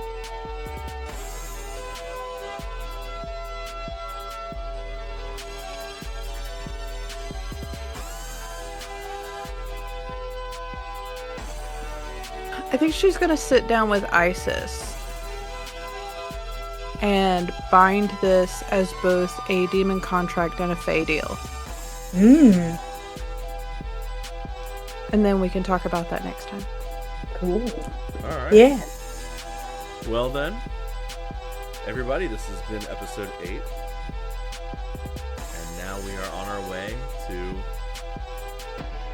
either go back to the forge or find a dragon for you guys to breed. Either way, we'll be leaving the marketplace next time. I hope you all come back for episode 9. We'll see you all then. See you later, everyone. Look, it's not a cliffhanger. It's not. We're not all in shock. Like, I can't